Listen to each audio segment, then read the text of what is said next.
What is good, y'all? Dom here.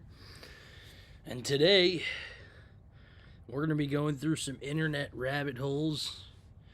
I'm just chilling out, watching a cool video. If you have any cool recommendations for any videos, please let me know. And I'll drop it up and we'll watch it. But without further ado, let's get this started. Let's get everything going. Today, we venture into a grocery store that was mysteriously abandoned back in October of 2021. With thousands of items of food still lining the shelves, this place seems like something straight out of a zombie apocalypse movie. There's little to no information online on what could have caused this, or what could have happened to the owners. So come with us as we brave a horrid stench and deadly levels of mold to try and piece together what truly happened here. Go, go, go, go, go. Go, go, go.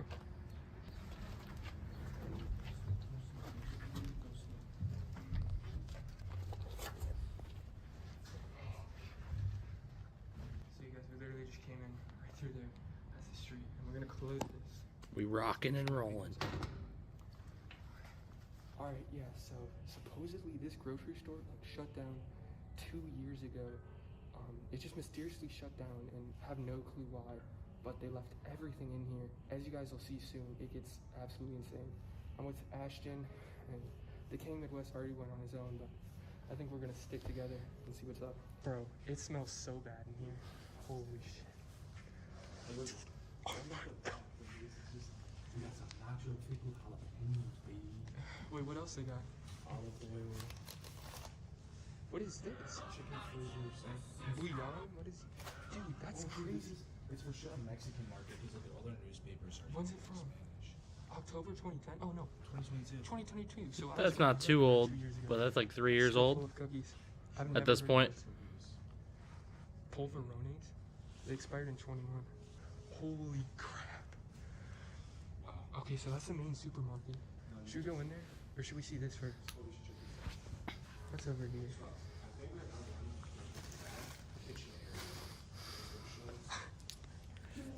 This is like the size of my head.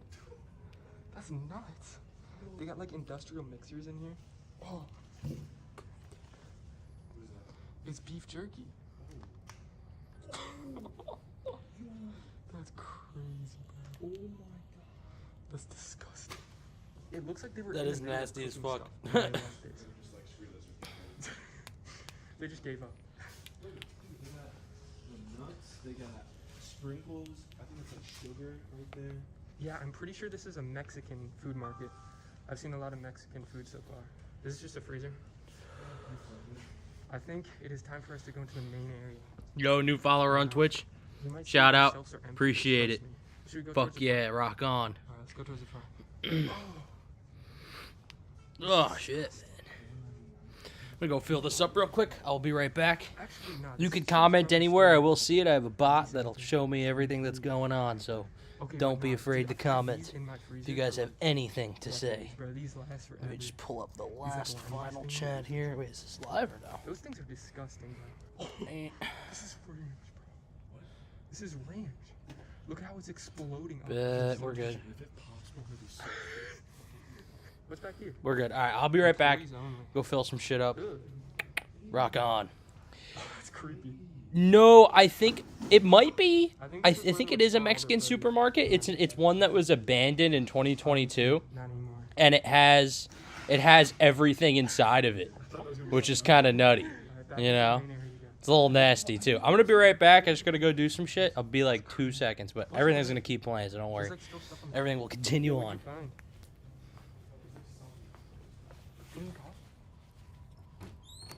In Albion, And also, no matter where you go BT or Dubs, what you if do, you you're guys have always any welcome recommendations on your for journey. a video to play, just drop a link in the text chat below. Anything you throw at it. Anything.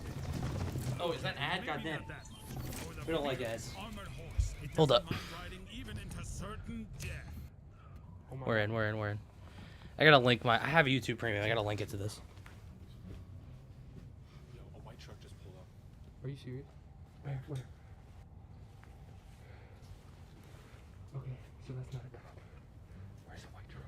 You guys, this is a really active area, so we have to be really careful. about anything that happens here. Oh, look, watch out, watch out, watch out.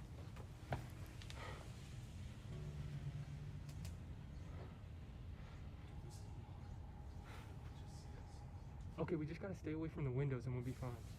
Watch out for the window. No, there's a dude right there. There's a dude right there. No. Oh my god. If he turns around, we're cooked. How did they not see me? I have no clue. Okay, hey, let's go this way. Let's stay away from the Okay, we're gonna check out this front area later. Yeah.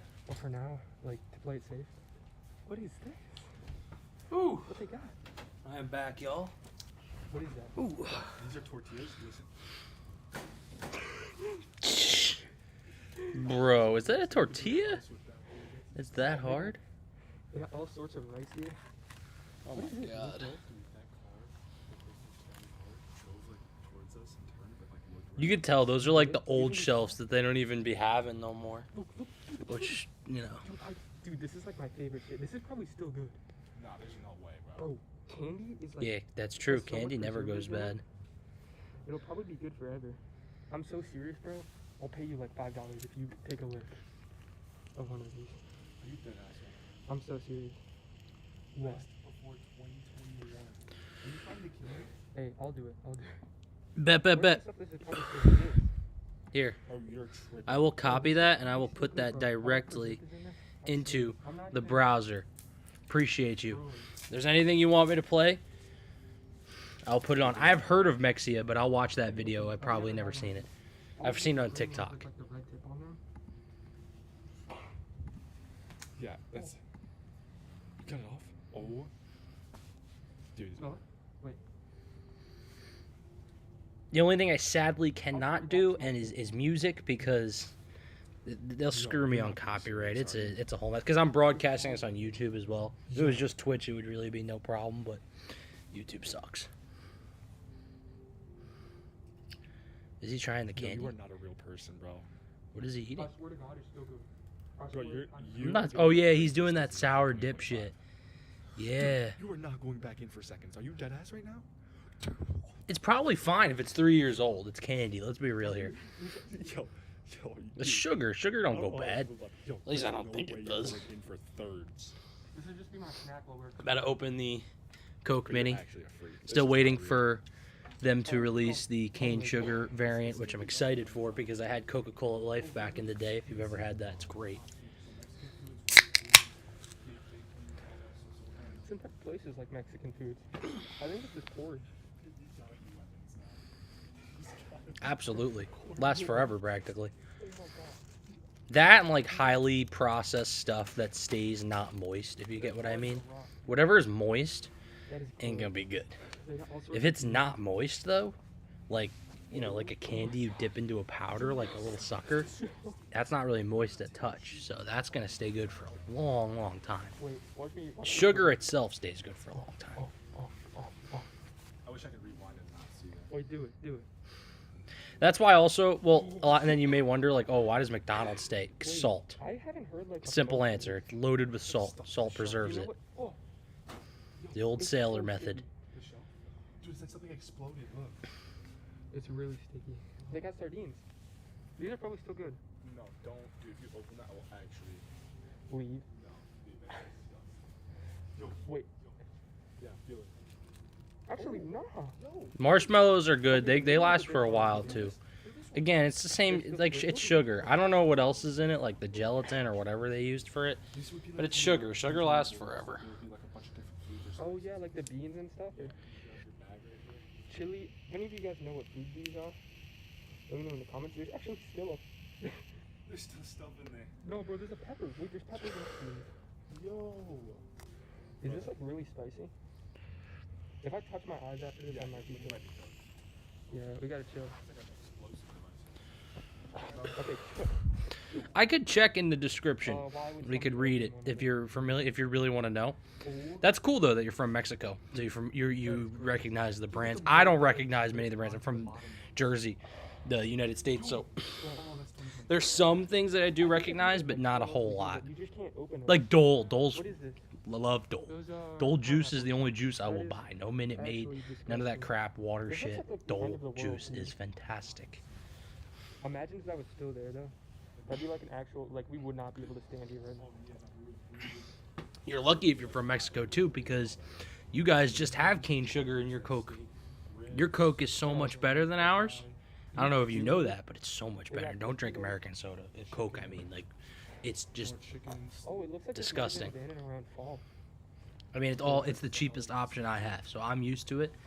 But for you, if you're used to Mexican Coke, well, you're never gonna want to try our Coke. All It's right, bad. we're taking a break because the 'Cause smell it's is so actually much better. so bad that we just need to like stop. But we're like sitting in the smell, so it doesn't make much sense. But anyways. We got some mold on the ground here that keep us occupied. Oh yeah. That's actually gross. But as you can see, there's still so much more we have to explore. Look, it goes all the way back there. Oh, look at the spider webs. These actually don't look too bad. What? What are these? Yeah, in fact, there's a state here that only consumes Coca-Cola. Rock on, bro. I love Coke, which is a problem because it's not great for you. But I love it. I love soda. I love Coke. I love Pepsi too. I don't discriminate against soda. A lot of people are like never Pepsi, but I do lean towards Coke, but I could drink a Pepsi. This candy looks cool. I don't ever see any of this stuff in America. Wait, Well, that's sick. I've never had this before. I don't know. Most of the candy's still there. You got one. Like, they're lucky that people haven't ransacked. I mean, if it's abandoned, I guess the owner doesn't really care too much now, do they? Wait, so you just don't get the candy sometimes? Yeah. That's so stupid, dude. What the hell is that? Anyways, let's keep on going. That's scary looking right there. And this Ugh. is moldy on the inside of it. That's disgusting. They have mayonnaise up in here. Oh. All just. Oh, these are. Okay, so this was. Though I will say, if the dressing, I'm sure some of that dressing is probably okay, some of it. But regardless of that, There's no way. the state's name is Chiapas. Chiapas? I hope I pronounced that right, didn't butcher it. They only drink that, but because of that, the people's health is in high risk. Yeah, I wouldn't be surprised. Honestly, I don't blame them, though. I love Coke, so I would never critique that. I really wouldn't, because I love it. But I could see that. I could see that being a problem. This place. Because it's just like, even if you don't eat a lot of food, you will get fat if you drink a lot of soda. There's nothing you could do to stop that other than not drink water, but it doesn't really ring in the brain, if you get what I mean. Every time I see it, I'm like, I want it.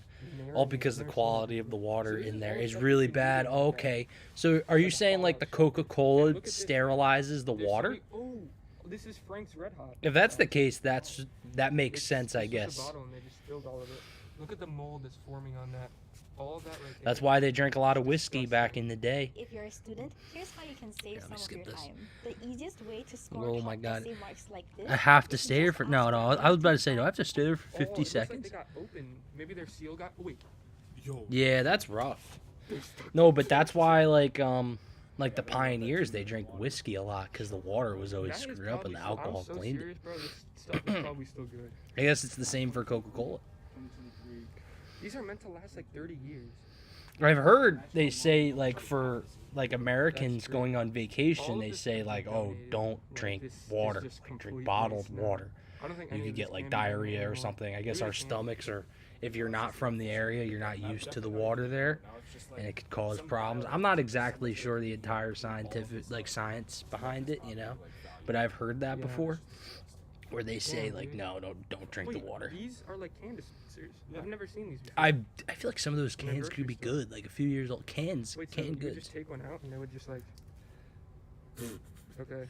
It's supposed to roll. Here, let's try this one. I think the bean with bacon's gonna work. Hey. Hey. Roll's working on that. Enchilada sauce. Dude, some of these look go crazy though. Oh, is that supposed to be sauce? Yeah, it's at the bottom. That You looks guys like got mold. McDonald's over there? Is Look at McDonald's this big all over there? molding in there. Or Just it was, curious. But I squished the mold so it changed. I'm sure you guys probably You can don't see a want little bit to of eat it there up all the time. There's probably numerous better food options. $9 basically for this, but this is a Just- good stuff. Like, just- that is really just good. a question. And that's all mold.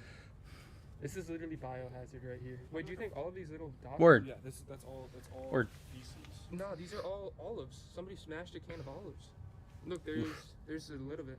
We Yeah. haven't seen any rats so far. The wet floor sign. Not too useful now, is it? Oregon. Light sweet cherries.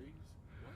We got it here, and KFC and all that. GG. That's what I like to hear, Yeah, bro. so all of this stuff is probably still good because I'll have a lot of preservatives in them. You know what I heard was a Yeah. failure It's there, just but I'm so not too weird sure. because You all could the correct me if I'm wrong. I heard Taco Bell was a that's just massive why it's failure weird. in Mexico, As but you I'm can see not right entirely here, sure. Either that or all like icy. Puerto Rico or somewhere they tried to expand to. It's like orange. Which I weird, understand it's like why it is like And literally then a you have all of butchering your, of the like, culture. brownies and stuff. But to us, it's You're all delicious. instant. You know, it's This just is like one of already those things like like American like, Chinese this is food. already Like it's all not over real the- Chinese food, Wait, but it's still is good. this the It's not can? healthy No. either. Neither is Taco Bell. Yeah, they don't like it. Yeah, that's what I heard. I remember reading that they tried to do a big expansion there and it was a massive failure. So do you think this place closed That's what during the happens when you don't pandemic or adapt just, to the like, other cultures, reasons? especially if you're already trying to mimic a certain culture and then you're not going to adapt for what they actually want. It's like, dude, what do you expect? There's better tacos here than Taco Bell tacos. Exactly. That's what I'm saying. Like, In a you're really competing small with town. like it's like Pizza Hut opening in Yeah, it makes Italy. sense. Like Yeah, I don't know, this is maybe kinda they already maybe do they- exist there, but I yeah. feel like they would struggle. Lifesavers. Oh, You know? they have some name brand stuff. Nerds, those are probably good. This used to be my I believe favorite that. I thing heard in the food is world, but then much there's, like, cheaper all in this Mexico than What it is is in it? the States. I've heard. Well, I just and everything. That's- It's like you go to a that's like the local type of place and you're stuff spending that like stays in in American the currency a few malls, dollars vending for machines what where would you- cost because that would get $10 sent. here, They have which is Butterfingers. Dude, these are that's definitely so amazing good. for you guys. The Shit's Daigo, expensive here. Hola, hola. How are you doing, Juby Owl or Ruby Juby Owl? Bratches, Welcome, maple welcome. nut goodies. Let's like keep going down the Welcome side to the and see what stream. it has. You're welcome. Everyone is welcome. Oh, fuck. Are they looking at us? I see you guys are on Twitch. It's nice to have people on Twitch. You know, people come from pretty much like every platform to come watch my stuff. Yo, I might have just. Genuinely, could be Twitch, YouTube, Kick, So right here, right by the front, they have all these food WOTS. We got people and too. they never Not anyone come right now, out but to anybody you that's guys are the that party says right now. the Twitch name is the of party. town right there. If you know a needy person or family, call blah blah blah. That's messed up. They just left all that there. And you can see Yeah, I do a why. lot of gaming stuff. I do music sometimes too. There's a lot of different content on this channel. I am from New Jersey in the United States. Well, welcome, Juby. It is nice to have you. Spiders, dude. You're very welcome. I just flipped that over. There's one. There's still Husband. so much we have to explore. It's very nice What to do you have think you of that? too. What do you You're think we both should do? very welcome. This looks crazy. Look at this. This is where they would store all the food. and My stuff. girl comes on here too. We do Okay, like that's not anymore, Fortnite streams and shit. I don't know if you guys are like super into video games, but I do a lot of gaming stuff on here as well. It's very fun. Just like dismantled. Hell yeah. They tried to clear some stuff out, but it didn't get very far. Oh, dude, all this is cereal. Listen, I feel it. My girl got me this nice ass ring. That is Love it. dangerous. That's like slippery and there's corn. This is kind of just like what you saw in the Oh my god, something happened over here. more of just like Instamash. This is This just, like, video is about an old supermarket that was abandoned for 3 years. So it was unoccupied. I guess the tenant, like the owner, so tenant abandoned the complex, and now it's kind of just left for ruined essentially. like, genuinely, when's the last time you saw a cereal box design that old? And I don't 2021. Which Dude, is what is that? rough for the people in the area. I'm sure people wouldn't be happy to Is that a see bird? that Oh, their supermarket. Oh my god, what is that? That's a whole bird, man. I That's a think bird. It probably That's just got disgusting. stuck in here, and over time it just died of starvation. Oh, Even though there's all this food and stuff. that's by it. terrible. Yo. Well, Yeah, after this, I will play that video you recommended. Juby, if you have any That's so videos you bad. want me to watch baby on cockroach? stream, yeah, please, bro, they're starting let me to know. breed in here. as long as it's not music nasty. or like explicitly copywritten content, we're good. I don't care if it's a little bit, inappropriate, that's fine. As long as it's on YouTube, of course. I don't want to get off YouTube. Yeah, so Right? That's what I'm Venom saying. Says Bird are all of their energy drinks. I've never heard of this. Wait, you've never heard of Venom is great. They have Venom in America, and it's 99 cents still to this very day. Venom used to be like such a good energy drink. It was like a cheap, good energy drink. Definitely cancerous, but like. Yeah. That's disgusting.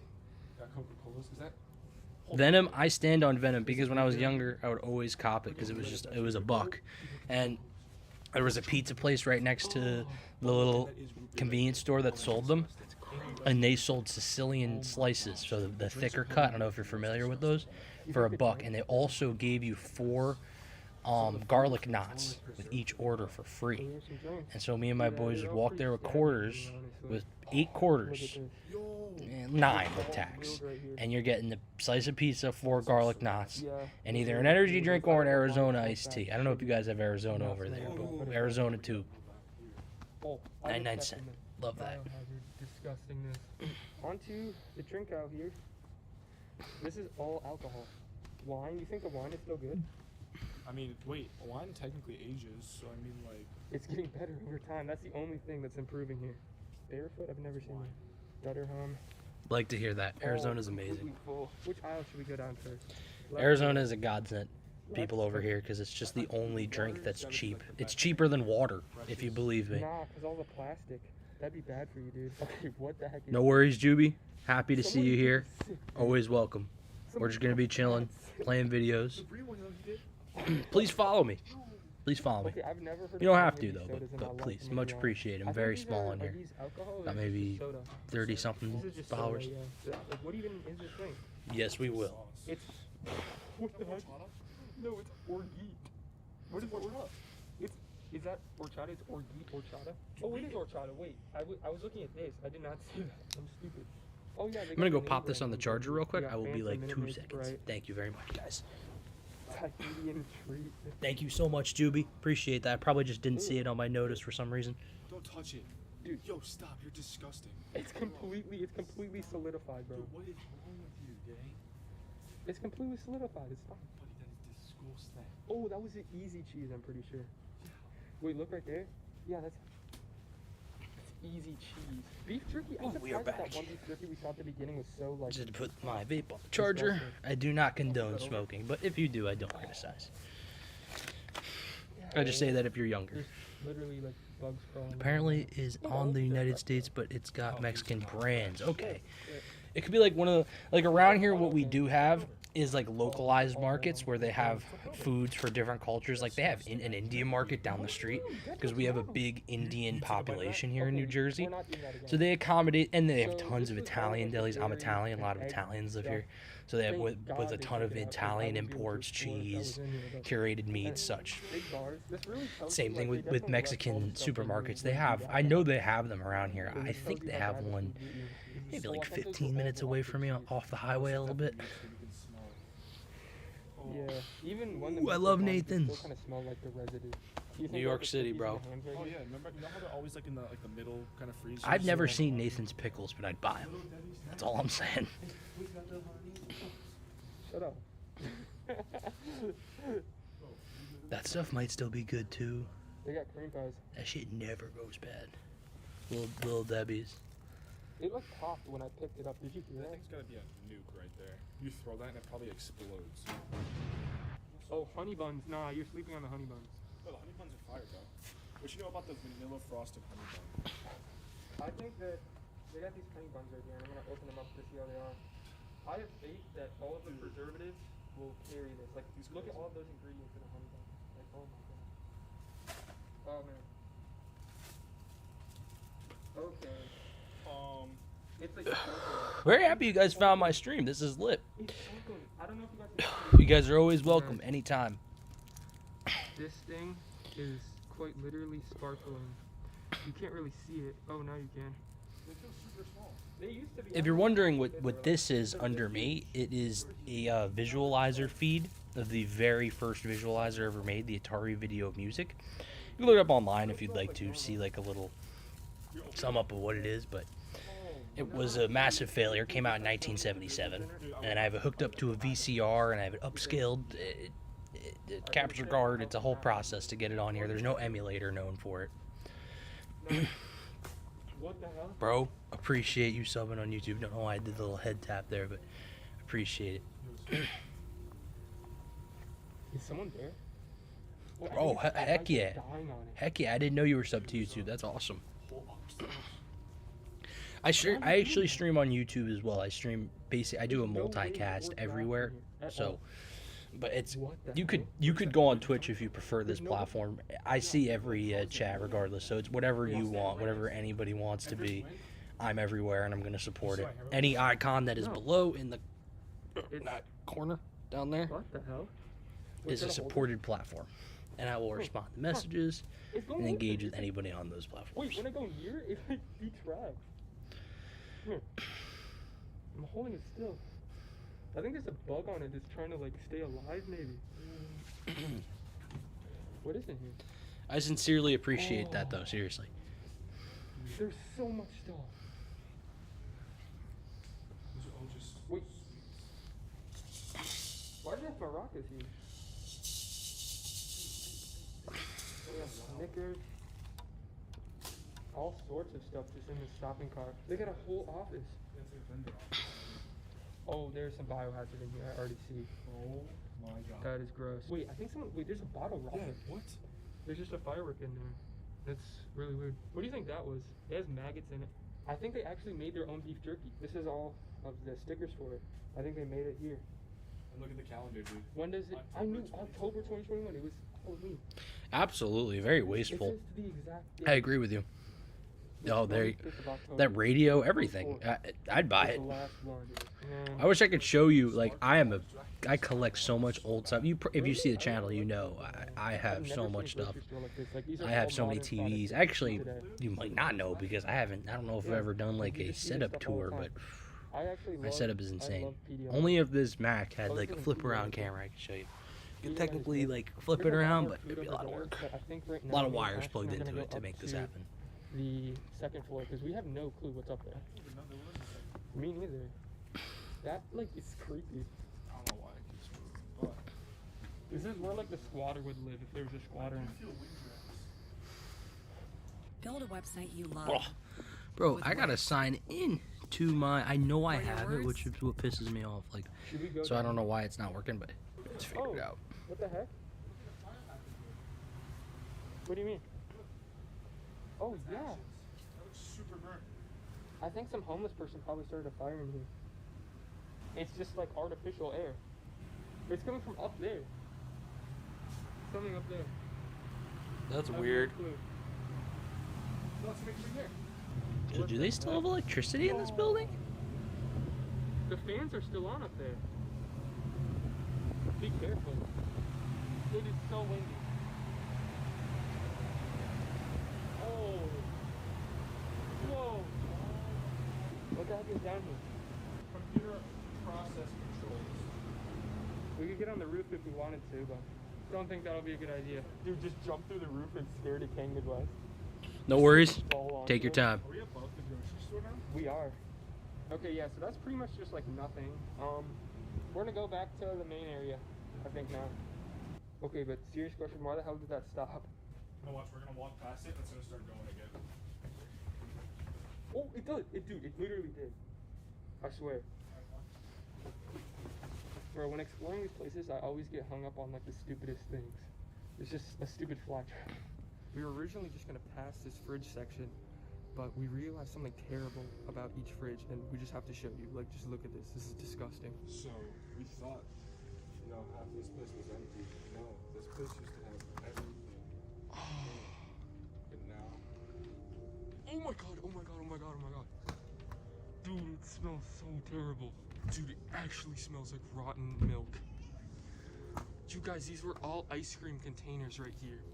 Oof. They were rotting away. Look. Raspberry. Holy crap. golly gag. Oh my gosh. And then over there was like the freaking seafood. Dude, look, you can see Let's see. the outline marks from the Yeah, containers. that's actually gross. Look, those are like the big containers These are right there. homemade ice cream. These are all homemade. Look how fucking disgusting it is. We eat that. Wait, what is this? There's still cherry pie inside. Is there actually, they didn't take it out? Wait, No, dude, there's mold around there. I ain't touching that. is there actually? Yeah, look at the mold underneath it. Oh my god, that is disgusting. These fridges look fairly clean. Yeah, these weren't touched, or I guess they were. What was in them? Dude, these look like someone died in them. Like, look at that. This That's side is so the rough. worst. Okay, I cannot. Oh. That actually smells so bad. What was that? Is it shrimp?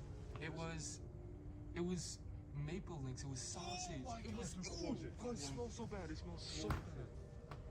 Oh my god. Look at that. That's so rough. It's blue. The mold is fucking blue. It's all up there.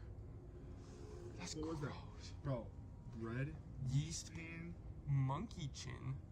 sin. Oh, it looks like someone like. Ugh. That's juices right there. That's beef. That's actual beef. Dude, stop. They had all of this here. A beef hoagie. Dude, look at this. That looks like someone straight died. I'm not gonna lie. Dude, I just gagged. Oh my god, it I smells actually like just gagged. Oh my god. Dude. This one is the worst. It looks like all of that just exploded all over the walls. Should we even open that? No, I'm gonna actually. Wait.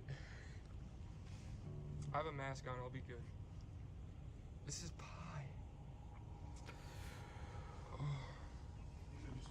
I can smell it. It looks like someone just straight exploded in this fridge, bro.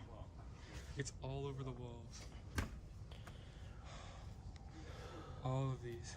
Meatloaf, are you serious? Mushrooms.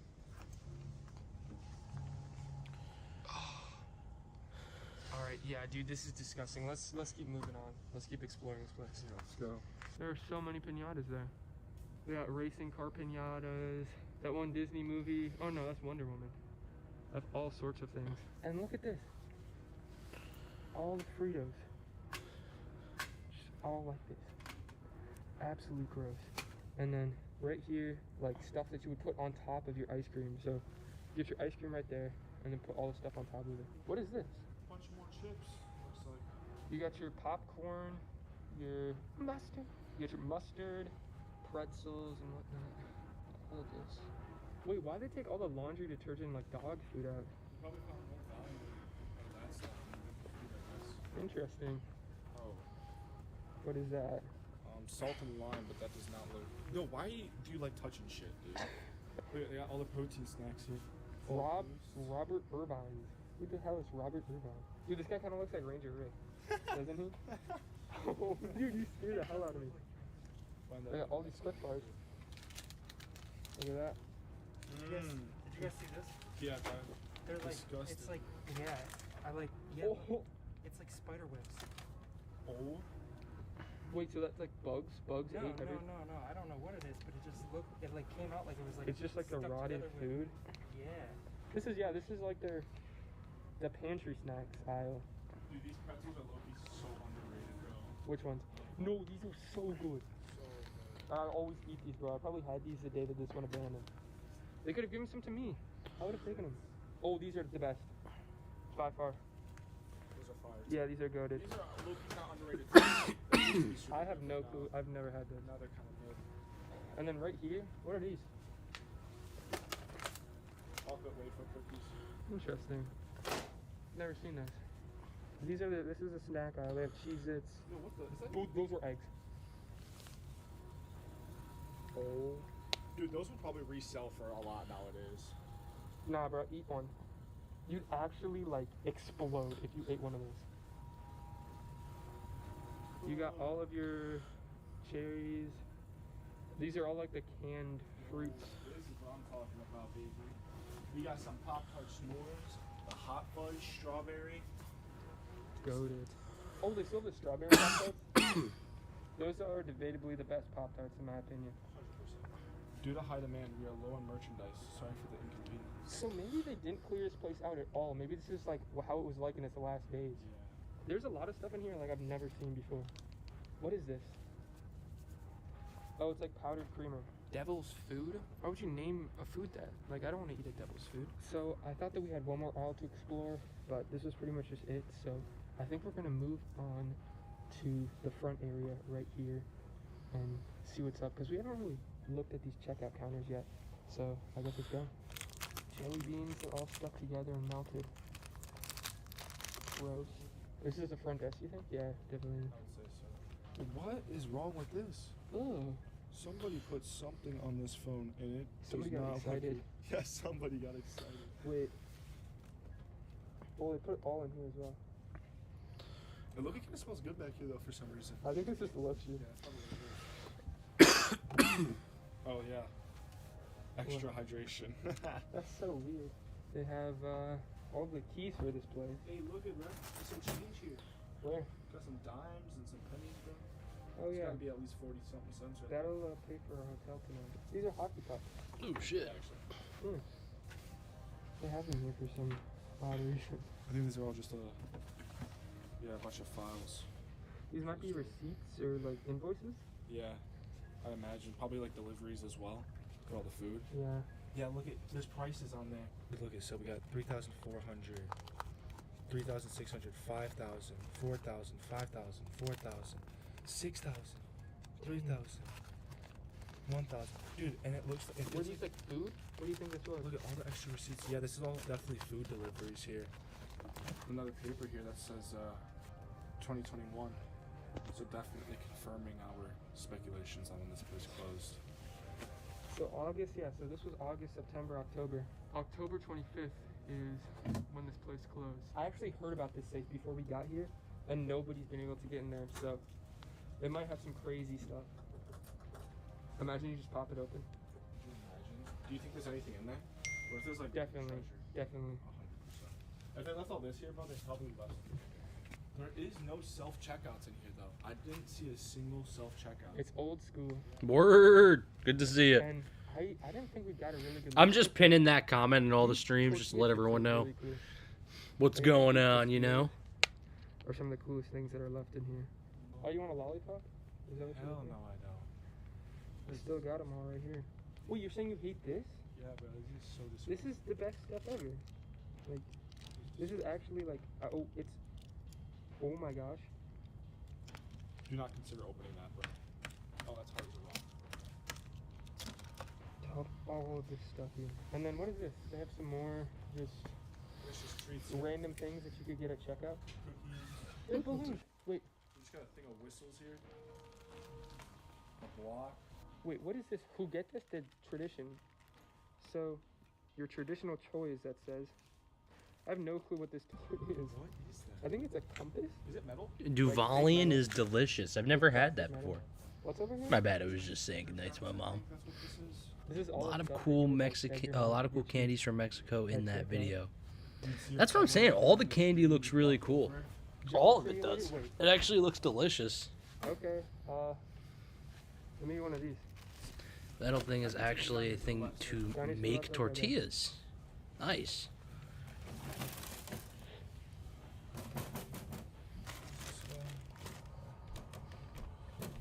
Alright, that's gonna be $982.68. He's I don't playing have- I with don't the have card that. machine. What am I supposed to do? Wait, this is a mask, dude. Is the quality good on your end? Just want to make sure. As you can tell, this is a very premium phone. I don't know. I think Because always making sure quality is #1 concern around here. Oh, what do these guys know? Quarterback doesn't work out for me. Work. Just want to make sure. for you. I can tell if they lock in or not. No. But sir, I'm sorry, sir. I didn't, sir. Ah! These are our groceries, you guys. We're set for the road trip. Got all the expired food we could ever ask for. You smell that? What is that? It smells like mold. Oh yeah. Smells like mold. Why are you doing it? That's a strike. Alright, don't worry, guys. We're gonna clean it up. That's what I'm saying. Like, when these places close, they really should just call someone up and be like, hey, we have a lot of food. We haven't seen Like a that. homeless They shelter or left all something. of the machines and stuff And in there. I'm Look, that's sure like a- they wouldn't this even one need to do looks anything. I'm sure they would just get like guys and a truck, Dang, and yeah, they would left take all of the- I think that's a popcorn. Popcorn popper. all the food that was still Something to do good with oil. It's a roaster. and bring it to the shelter Chicken. and give it to people that were in need. Chester's chicken or whatever. I see what you're Toulouse talking big about, that bowl. metal thing. So I guess that place did their own homemade Look, tortillas, which is very nice. Dude, this is the thing that will mess your life up. Yeah, this cuts like So- all meats in half. This one I think wraps it. This wraps all the All food. that, yeah. All of these are You like know, multi-thousand it is dollar really machines. sad that it really could have helped people. But the saddest thing though is like it's like just how these businesses are. These rich people that own them, they don't care. They're like, whatever, I lost my money, boo hoo, and they're like, they don't want to help nobody, which is like fucked up. It's like, come on, Let's go dude. through here. Which in reality, I bet you the people that own this grocery store must have owned a few. At least you'd hope. It would be sad if it was family owned. Disgusting thing I've ever seen. That is It's disgusting. clams. Why are there clams in there? That's oil. I think, right? Look, it's oil and That is clams, horrifying. And there's maggots all over it. Oh my god. That literally looks like some creature would come out of that, some radioactive Should we throw something in it? Oh, what are you doing? thing would just crawl out of that one day. It's deep. I thought it was like shallow. I Mm. think it was all the way down. Oh, that's Gross, horrible. dude. That's disgusting. Ugh. So yeah, I mean, this is pretty much most of it. We still have this area over here to check out before we end it off. Look, they have all the letters here, dude. Yeah. What'd you find over there? There's really nothing much. We're kind of back to where we first Oh, walked in. yeah, this is where the things are. So this is it. This is it, I guess. This is pretty much the grocery store. This was probably one of the coolest places I've ever explored. And with Urbex Ashton and Decaying Midwest, both of their links will be in the description. And I really hope you enjoyed this video because, I mean, look, this spot is just insane. History of Like, somebody who all worked in a this donut is shop and just all the donuts apocalyptic. that It's didn't sell crazy. had to be forcibly Yeah, waste. but I hope you They guys won't liked let it. employees take Peace. That is true. Depends on the place though. Some places do actually let people take them, but it all depends on like the actual place. So here, hold on. I'm gonna show you if you want to look at the description. You could pause this at a later date. Just make sure you check this out. Like, if there's any information here that you need to know. Shout out to this guy, to Swag, for this amazing video, and this is the title. So I just want to give him the entire credit, since he just let me. I just reacted to his content. He didn't even let me. I didn't ask, but. This is fair use, and as long as I react to it and add my own little bit of a spin, I'm okay with it. But I'm also going to do the respectable thing, and I will personally give gratitude to the people who created this content as I would want them to do if they reacted to me. So hell yeah. I'm going to put on that video that you sent me, that link, and we're going to see. If you're planning on eating a meal while watching a YouTube video, I recommend you skip this one. Have you taken a look in your fridge recently? No, not just the front. What about the back? What about in the depths of those drawers or those faraway corners? If you haven't cleaned them in a while, you'll probably find mold. Oof. For most, this discovery will trigger a disgust response, a Ugh. shudder of the spine, followed by a rapid impulse. to I actually had an dispose of experience infected just like this produce. about a week ago. Common molds Where are my uninteresting. fridge Visually, needed they to be consist cleaned out. of gray, And it did. green, It was white, disgusting. or black patches that cover foods or I mean, not surfaces that bad, when but they've it been was left rough. alone with enough Food that was like moisture maybe for 5 too days long. old. Not that bad. However, Still nasty. on occasion, Oh my people have god. stumbled upon molds that are downright threatening, like an alien disease hell-bent on finding its way What into the your body. fuck? When I look at these molds, Homie, I is feel that far hair? more than simple disgust.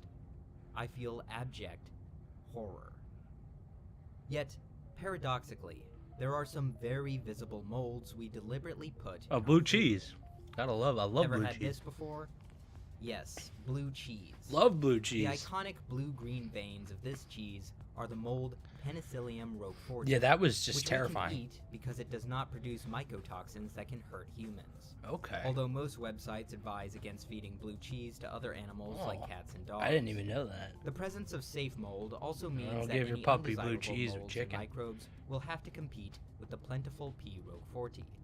However, if left unsupervised for long enough, blue cheese can develop other molds that we did not specifically cultivate and therefore could be unsafe to eat. You'd be surprised at the versatility of blue cheese. Some inventive cheesemakers That's have not- allowed that's their mold actually to rough. grow on the cheese's surface, That's genuinely like rough. Sarah Springs' externally rinded Deja Blue. Even vegan blue cheese can be made by sprinkling some P. roqueforti into a blended cashew base. How exactly someone discovered the first blue cheese could be eaten is anyone's guess. They The just legend ate it. goes, a shepherd, either desperate or curious, simply took a bite out of some moldy cheese forgotten in a cave and didn't get sick or die. After this, the mold was domesticated. Generally, mold isn't trying to kill you. It is simply eating food in the absence of a higher organism eating it. Specific firm fruits and vegetables with low moisture content, as well as hard cheeses, if infected with mold, can in fact be salvaged by cutting off 1 inch around and below the mold spot. Other molds that don't Happens make on the food bananas unsafe too, to I'm pretty eat sure. include surface mold on hard salami that only needs to be scrubbed off if desired. There is an edible corn fungus called huitlacoche, considered a delicacy in Mexican cuisine. To make brie and camembert, Penicillium camemberti, an albino mold, is introduced to their surfaces to produce their hard edible rinds. You familiar with that Cheese is corn? such a Just bizarre curious. food. It seems the only thing that separates eating random moldy food from the many ways of eating mold in human cuisine is control. When every step and Oh, every really? ingredient I'd was try it, deliberate, honestly. learned from generations of I was just trial, curious. I error, heard. I was like, oh, practice, and sacrifices. I've never heard of The it before. mold is identifiable. Things are pretty safe. So what happens when things get out of control? Ooh.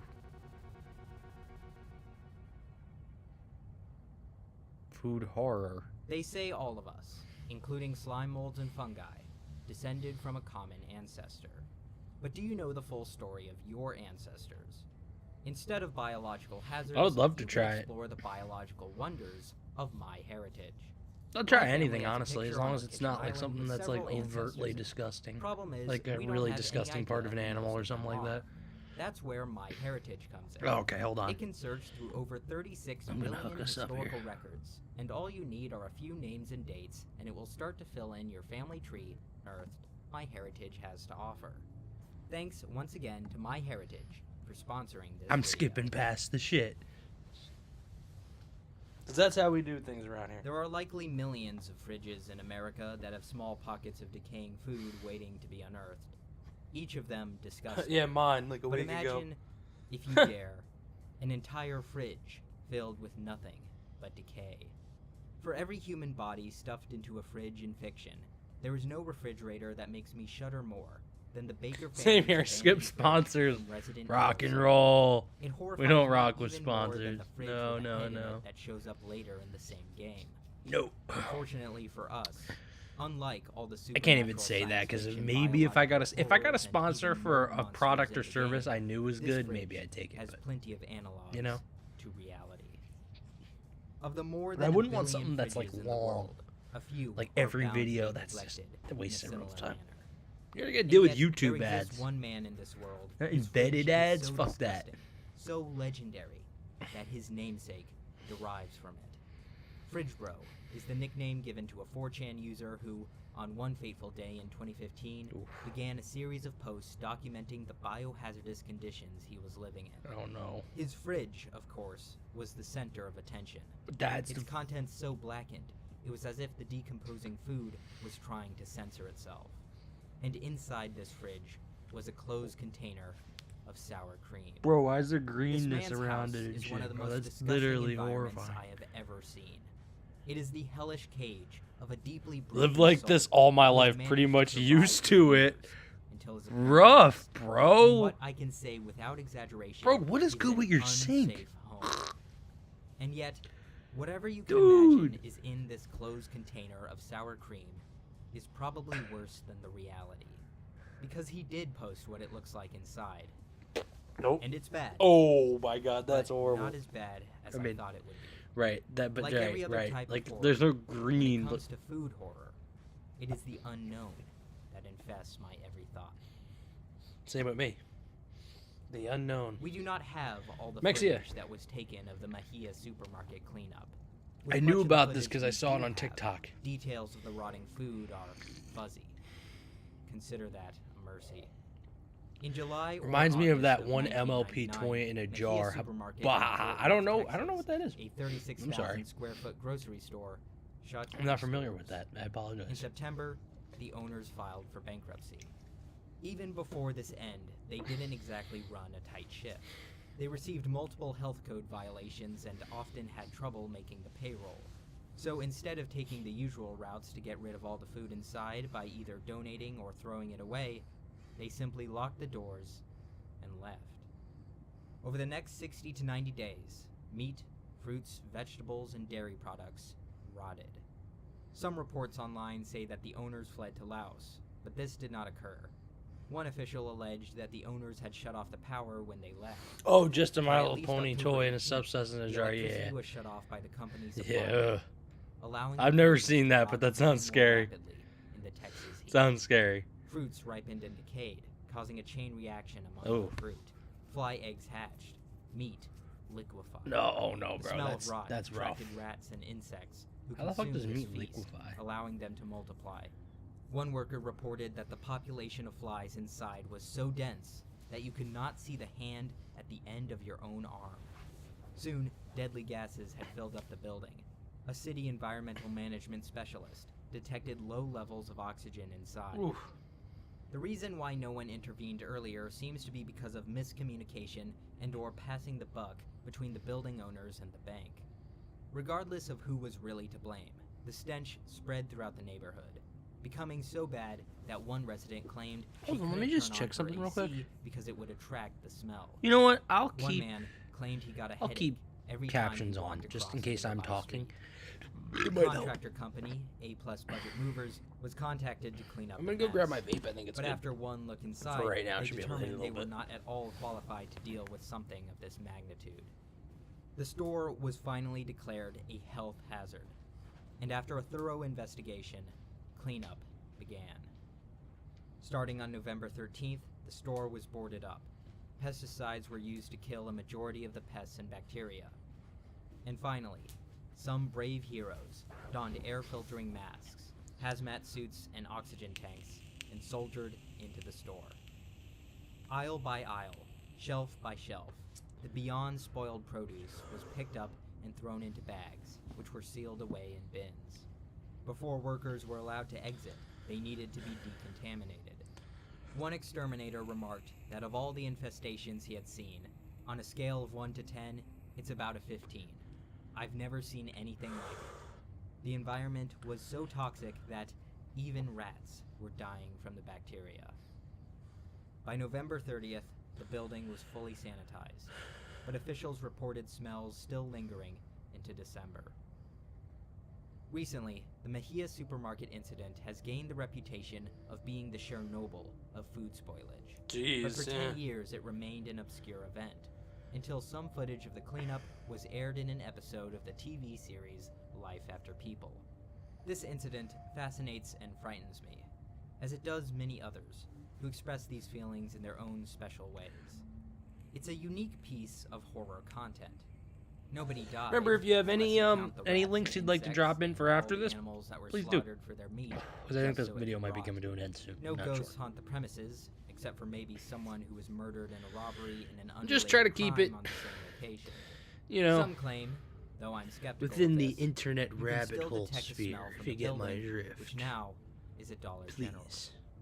The horror mostly comes from If the not, massive I will waste probably put and deadly on. nature I don't know, of just the look up decay. conspiracy theory in the title bar and see what pops Food up and is click a on collection one of video. energy, and the thing about Like a collection that, of who energy in the knows? wild is that it stabilizes very fast. It is the same materials we use to preserve food that made the Mejia supermarket so nightmarish.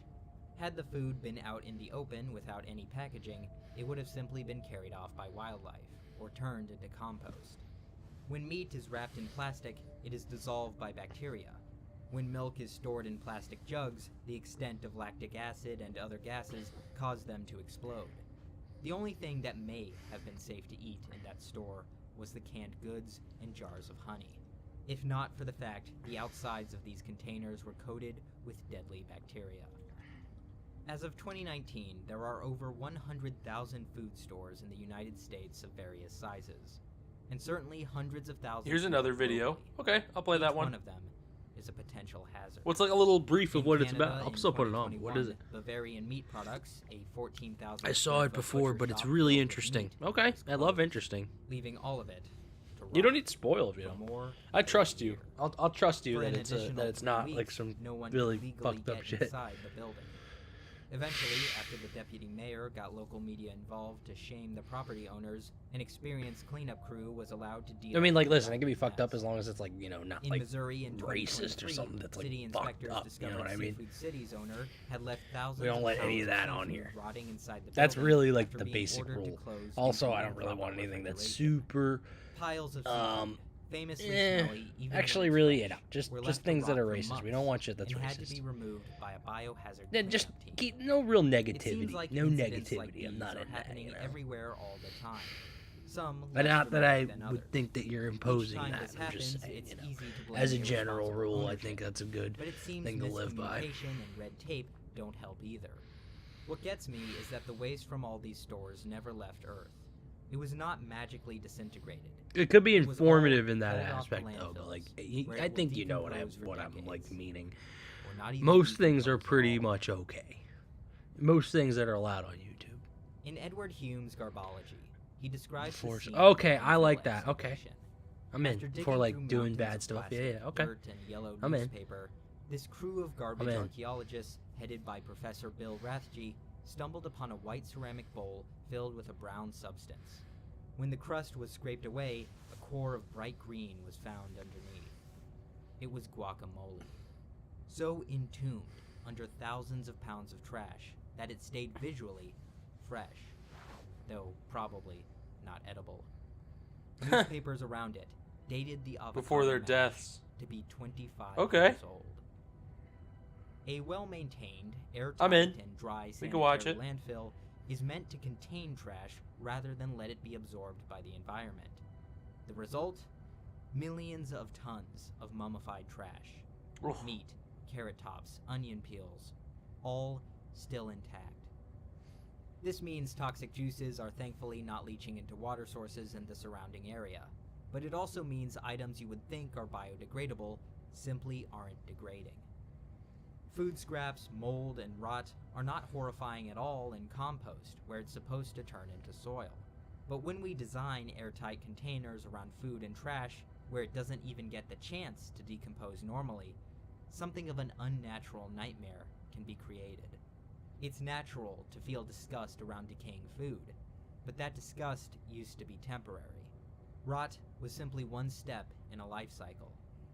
Now, we're in a predicament where we find ourselves confronted by paused decomposition, again and again, simply hiding what we cannot afford to properly return to the earth. That was I'm deep. reminded of a series of artworks by Kathleen Ryan. These sculptures consist of foam bases covered That's a in glass nice beads lemon. and That actually precious looks really and cool. semi-precious gemstones arranged in such a way to look like molded fruit from Gemstones. afar. While they may look fruit-sized in out-of-context photos, they are actually several times larger, and they can get as tall as a standing person. Inspired by beaded Christmas fruit ornaments, looking up close at these sculptures is like looking at a Where's Waldo spread. You can spend a long time picking out the shapes and colors of the various beads and stones that make up the whole. In a twist on expectations, the mass-produced glass beads are reserved for the fresh parts of the fruit, and the precious and semi-precious stones are used for the discolored moldy areas. Some rotting fruits even come with artificial flies. The work of Lisanne Friesen continues this theme. She would begin by photographing traces of decay, and then interpreted those molds, moisture stains, fungi, and lichen into hand-tufted wool carpets.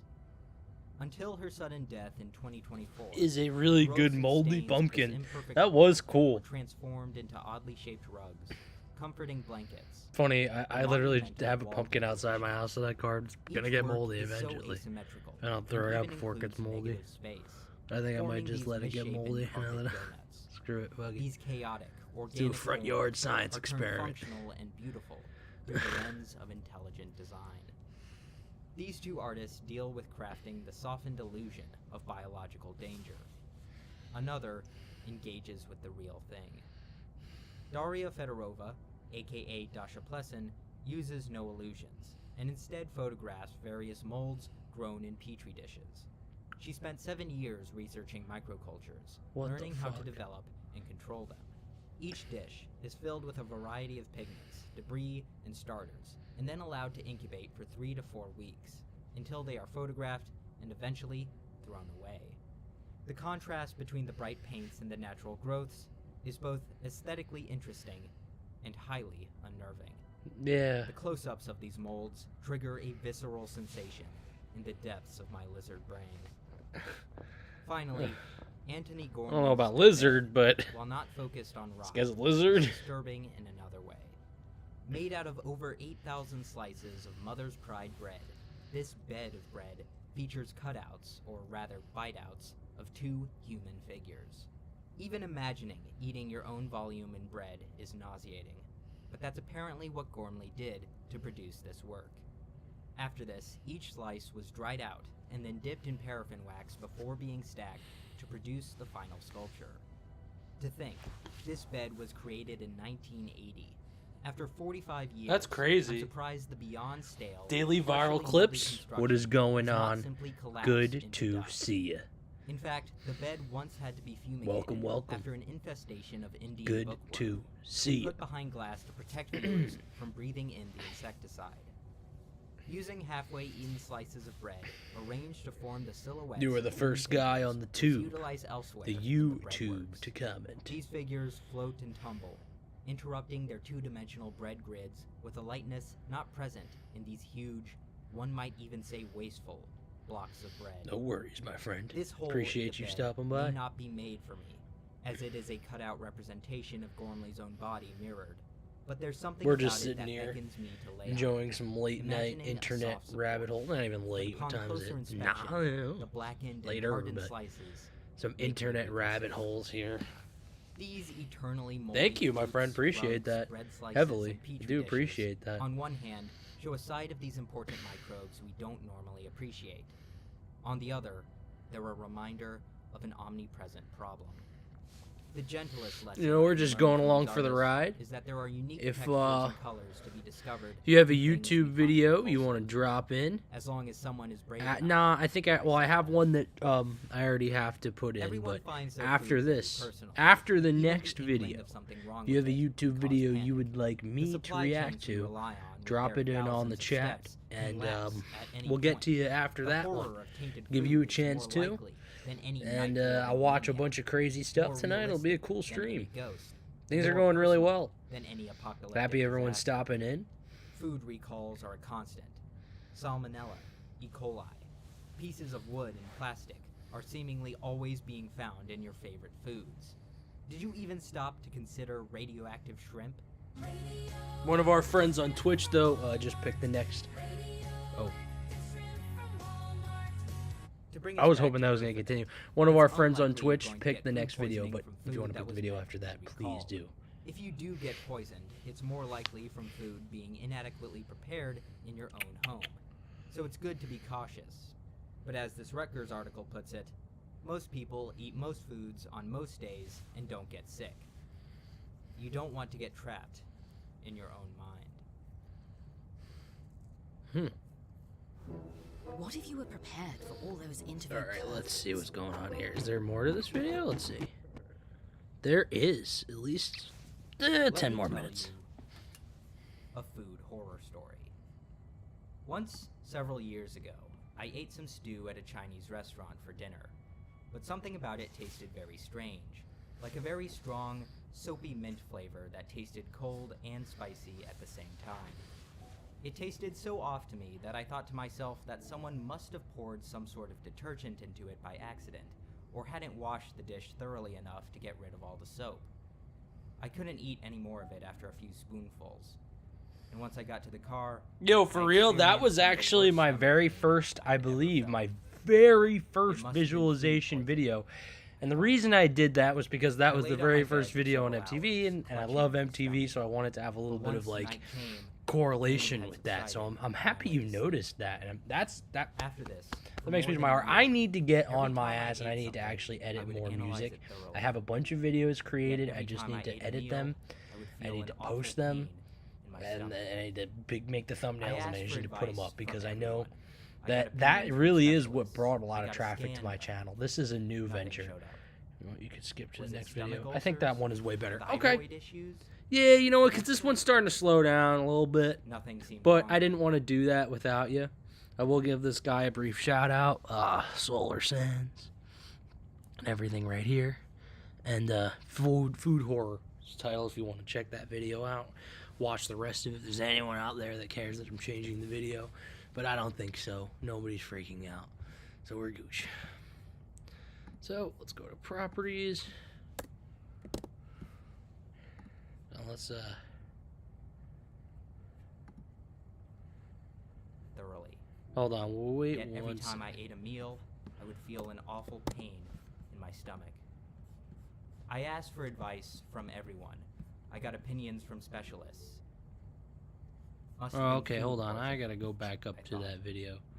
Or I that, laid on my bed for several hours.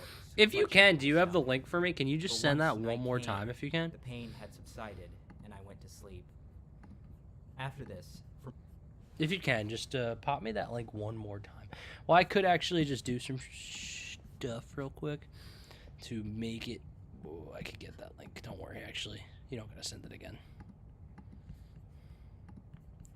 I could get it from over here. Channel. And then, yeah.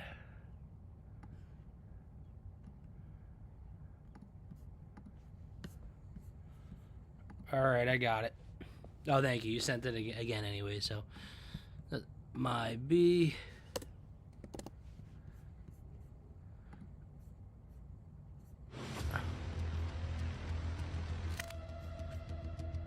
We're here. My apologies. I just had to open up, I had to open Twitch up to get the chat, which I will keep. No, I don't want to keep it open because I don't want to take bandwidth away from the actual stream.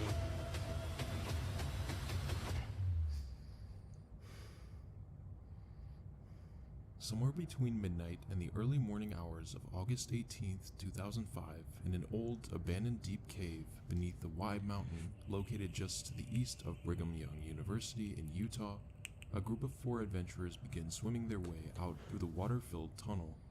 It's only about 4.5 meters, or 15 feet long, and these folks are not only young and enthusiastic, but also somewhat familiar with the place.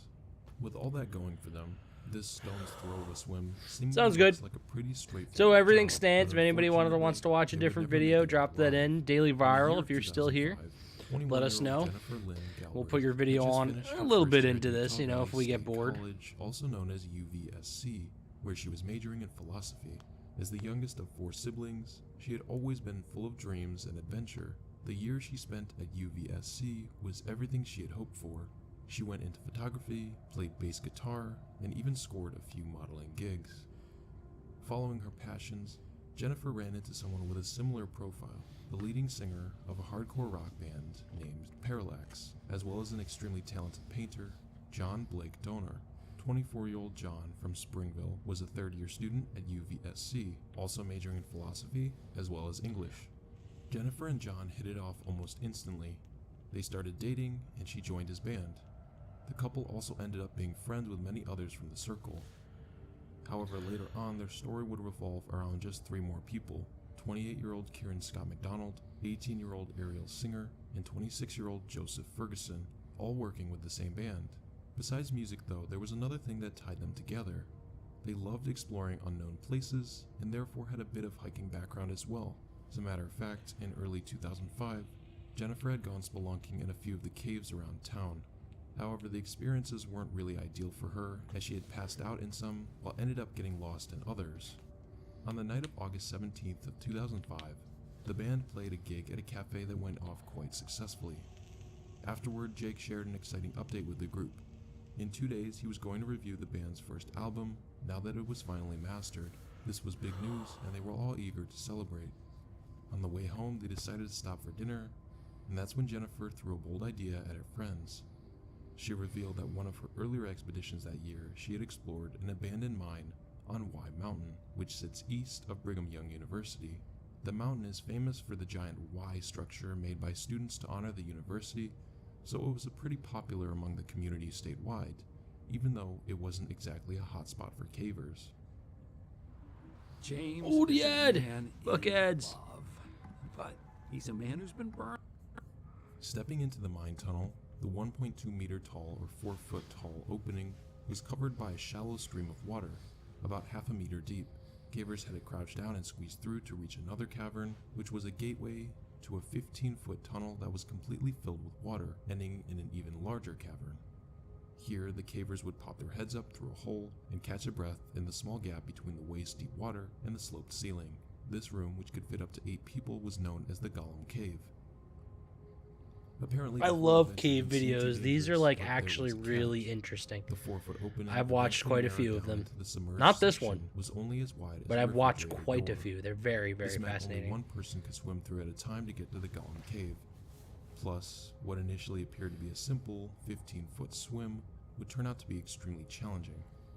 The water, fed by an underground stream and accumulated in the limestone rocks over time, was bone-chillingly cold. To make matters worse, this freezing, stagnant water was murky with debris. That's terrifying. Even with a headlamp, visibility was next to nothing, making it dangerously easy to get disoriented and lose track of the way out.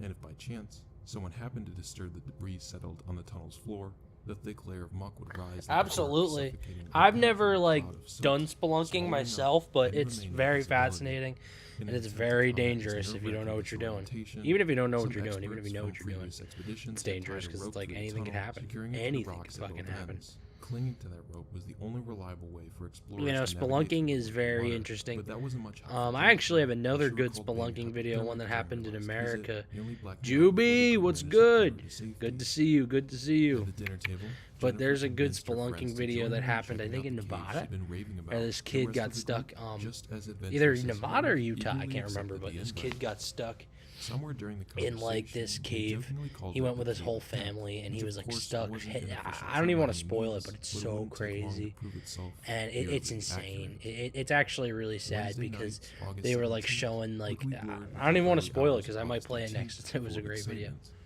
The group of 5 arrived at the entrance of the mine around 3 a.m., and after spending about an hour and a half exploring the area, they finally decided around 4:30 a.m. to begin their descent into the tunnel.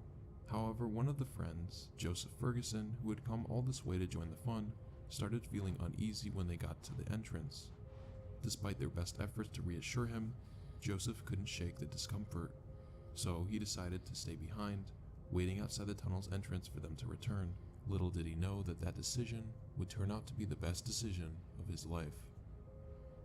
Jennifer and the crew crouched down as they made their way into the cave. With headlamps lighting their path, they began duck walking through the shallow stream, navigating the twists and turns until they hit the 27-meter or 90-foot mark. That's where they We were encountered a watching hole some in the cave spelunking floor that videos, led to the Juby. waterway below, Hanging out. opening into the real cave. As expected, until this point, the passage got so narrow I'm that they so now had to grateful for plunge the both into of you to water be one by joining one. this Jennifer, stream, being the enjoying most it. familiar with the cave, and probably the most pumped for the adventure, took the lead. Grabbing the rope, she dove into the murky water first, and the others watched as she disappeared beneath the surface. One by one, the rest of the group followed, diving into the freezing waterway, gripping the rope for guidance. Eventually, they all surfaced on the other side, emerging from the water into what they would soon know as their very own Cave of Death. Oh As my they God. swam through the icy water, it hit them. They really should have brought wetsuits to deal with the freezing temperatures. But at that point, there was nothing to be done Maddie about and it, me they are weren't in planning to VC. stick We are around for watching your long stream anyway. on Discord stream, just explaining. The In trip case was you just see another you casual lose a adventure for them. spectator, They'd even started that's wearing okay. sandals I don't and mind at all. shorts, I appreciate treating you the whole guys thing like it was no tagging big in. deal. But Seriously, only a I few really moments do. into the chest-deep water, they started feeling the shift in the air.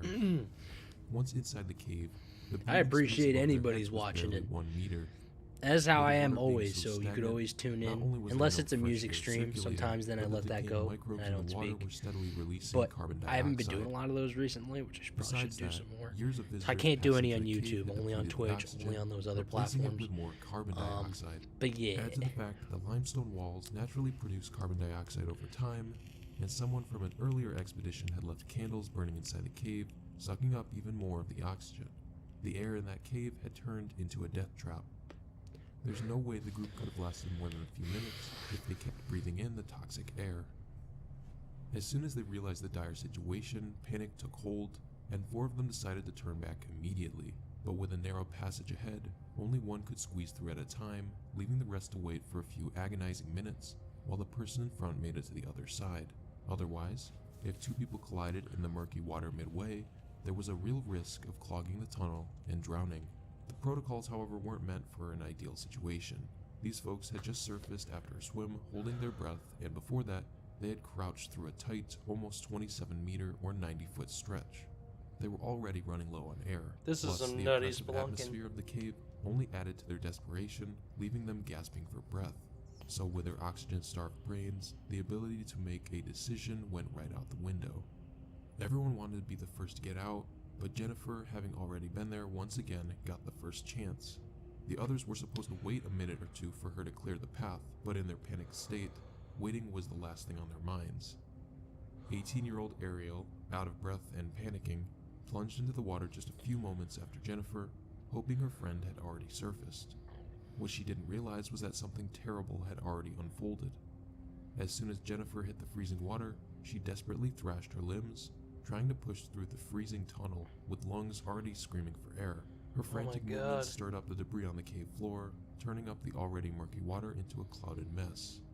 With her breath running out and disorientation settling in, she lost her grip on the guide rope and passed out just before reaching the exit hole, therefore clogging the pathway.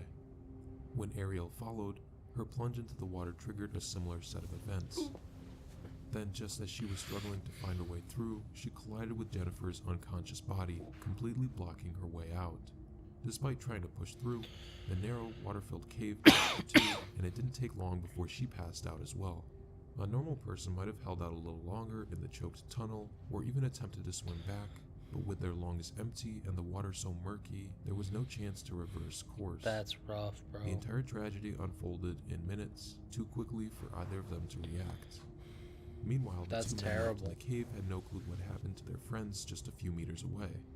Assuming the girls had already made it out, John decided to dive into the water, but the 4.5 meter. Just to clarify, audio quality, there's no echo with the video audio at all. Just want to make sure, please. Just curious. Oxygen, John blacked out if you could let me know, followed by the Juvie, last please, member of please. the group, Scott McDonald, who suffered the same fate.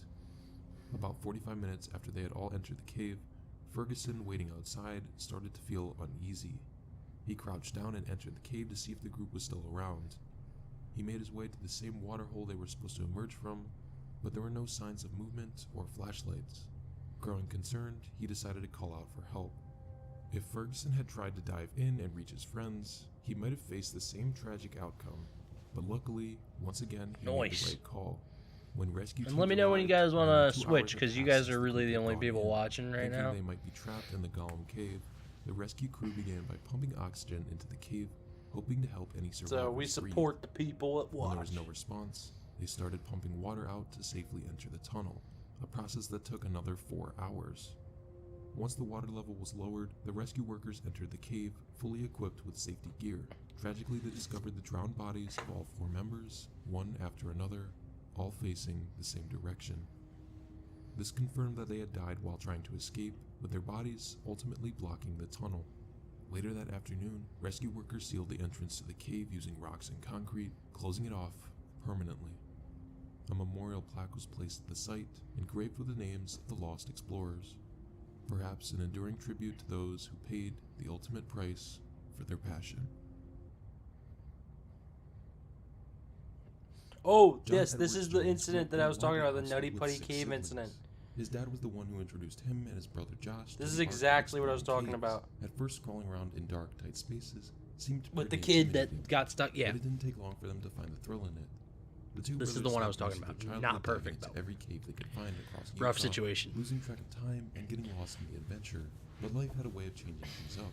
By the time John was 26, he was a husband with a 1-year-old daughter and another baby on the way. To top it all off, he had packed up and moved to Virginia to attend medical school, where he was studying to become a pediatric cardiologist. With all these new responsibilities piling up, family, school, future career, John found himself drifting away from his pastime he had loved so much as a kid, and he wasn't really happy about it. That longing, however, wouldn't last forever. November 2009 rolled around, and Jones headed back to Utah for Thanksgiving to catch up with his family. During his big reunion, he decided it was a perfect time to dive back into his old childhood hobby, but there was no way he was going to do it without his old caving buddy, so he roped his older brother Josh into the plan too. Now with all the excitement and determination brewing, the task was to pick the right spot for their epic return to spelunking. It had to be wild and packed with adrenaline, something that would really mark their comeback. And in Utah there was only one cave that fit that description perfectly, the Nutty Putty. Located just west of Utah Lake, it's a 145-foot deep hydrothermal Here, abyss thank you, known for its Juby. winding paths Appreciate the and vid serpentine drop. squeezes. After reputation this is a cave mysterious spot incident, for if you want me to spelunker switch, and cave I'll switch enthusiasts after they from all talk. over After the they're done world. talking about the At one specific point, incident. It was pulling in over 5,000 visitors a year. But with Just no 'cause I real really system in find place this one and larger rivers fascinating. going in and out, So I'd want to spelunking show it end to up heading everybody. into the cave late at night But if you without guys, taking if you proper guys safety want, if you guys want to watch precautions. longer, we're in. Besides I don't that, mind. the heavy foot traffic had worn down the rocks Just let me inside know the what you're cave, thinking. making the already narrow passages dangerously slippery. By 2006, authorities were raising red flags, saying a part of the cave known as the Big Slide, with its 45-degree angle, wasn't safe to enter anymore. After a couple of scary incidents where people got stuck, they decided to shut it down for a while, putting a gate at the entrance to keep people out. Fast forward 3 years, and they decided to reopen it, completely unaware that something far more terrifying was going to happen. Every section of the Nutty Putty Cave had a distinctive name, each with its own story. Some were named after shapes that looked like human organs, like the birth canal. Others, such as the Scout Eater, alluded to Ooh. the cave's notorious history. You want to watch it now? Alright, I'll watch it now. I'll watch it now. I mean, y'all are the viewers, so I got you, bro. I got you. I've already seen this specific situation, but I just didn't see the way they covered it on this video. But I saw this other video that was like, specifically about that one, where it was like sad. It was crazy. It was actually really sad because the way they covered it, like they showed like the 911 dialogue. It sounded exactly like Well, I don't know if it was 911 dialogue, but it was like the dialogue of the woman who was married to the guy, like in that story, the Nutty Putty Cave incident. And of like him saying goodbye On to the her last husband. episode of the Liminal Space Road Trip, me and Brookley went to the actual backrooms location. I like in the title of Oshkosh, this video. Wisconsin. We had a lot of fun Dubs for exploring the Juby, so bro. be sure to check that out if you haven't already. No offense, In Maddie. today's I know you picked the episode, other on one. day That 3, was cool we'll be too. making the journey But to I've never Ankeny, seen Iowa, this. to see none other I than like the liminal houses space from shit. Backrooms That's what Level I. 94. That's Be sure to the stick that's around, the leave a thumbnail. like on the video, and follow me on Instagram. Maybe we're going to be in your city, and you can go to the backrooms with us. We will see. Go to the back rooms, bro. Love the regular show. The day started with me and Jared going to the back rooms to finish off day 2. I won't get into much of that because I've already talked about it in the last episode. After leaving the back rooms, we stopped at Chick-fil-A so that we could get some breakfast and so that I could also work on the videos. It's been a constant grind to get these out in time for you guys. Soon after, we left Oshkosh, Wisconsin, which was a pretty good place by the way. The next destination is Ankeny, Iowa, which is where the Backrooms Level 94 houses reside. If you're not familiar, this is one of the most popular levels in the Backrooms lore. Jared, better known Absolutely, as I've Brookley, seen this. has plenty of videos talking about it if you're interested.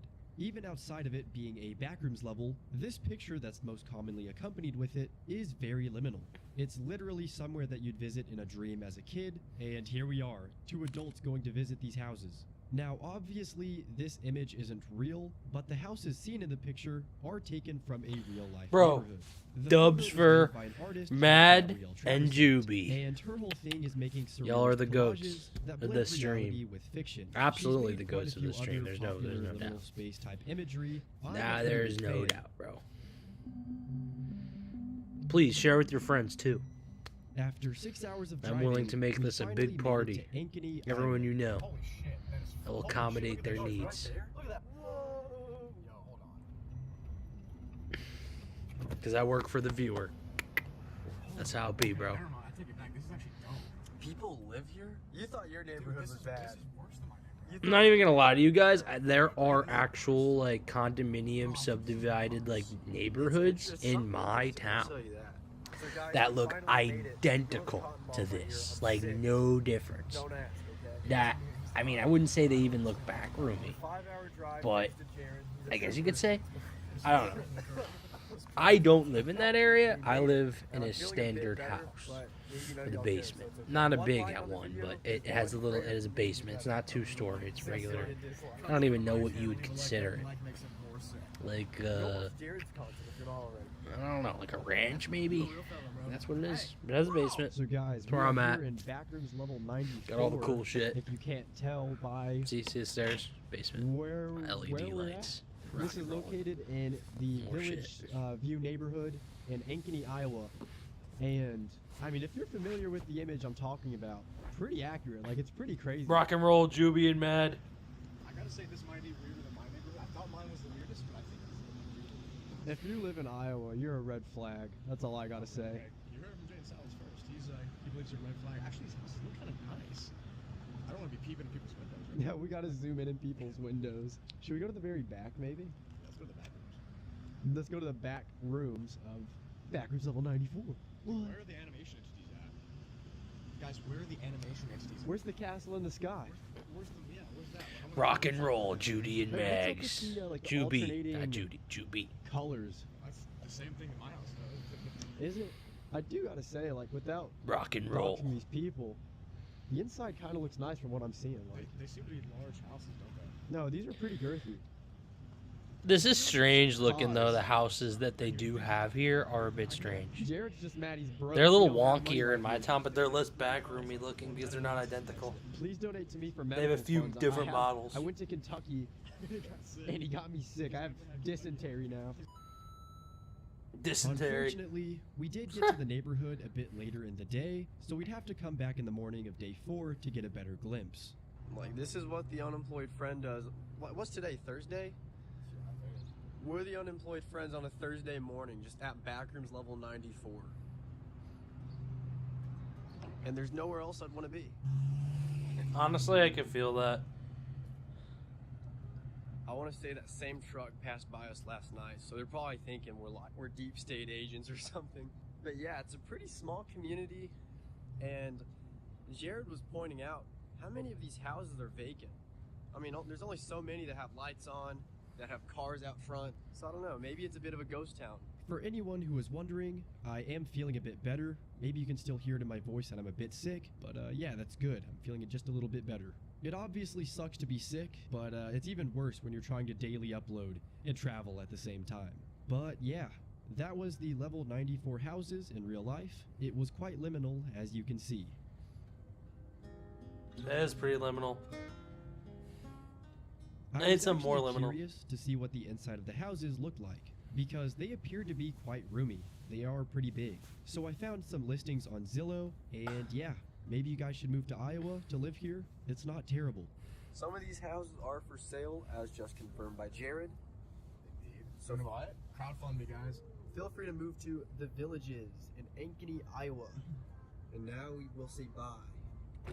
I feel like that has to be the most generic name for like a development neighborhood. The Villages. You can get more original than the Villages.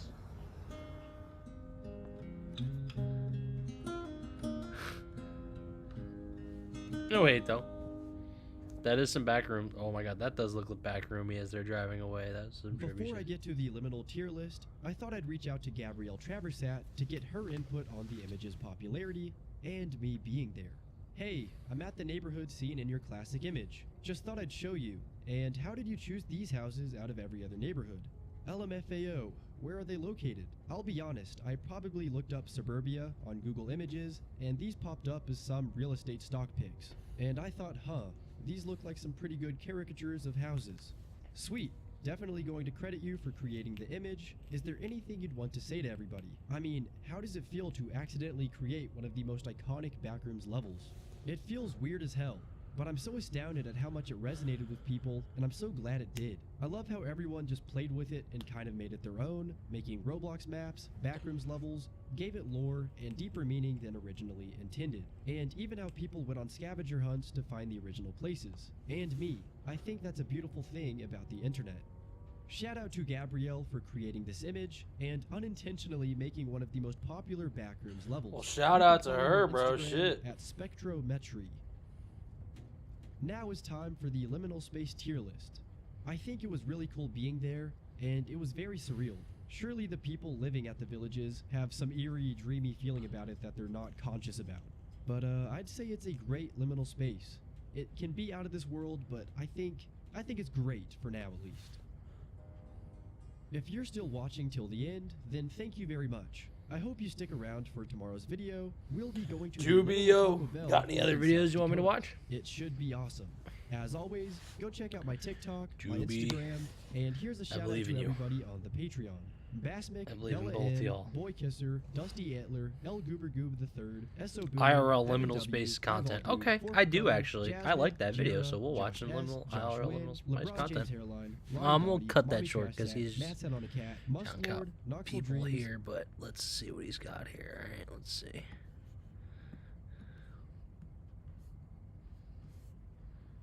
All right, let's go to videos and like popular.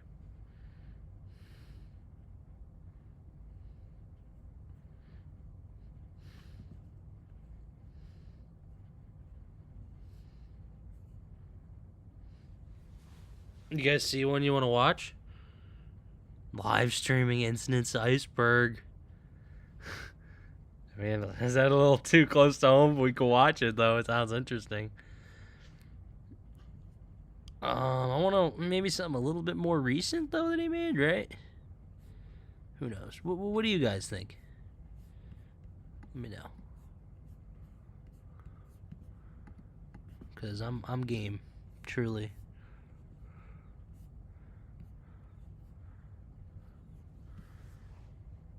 No, we'll watch that live stream one.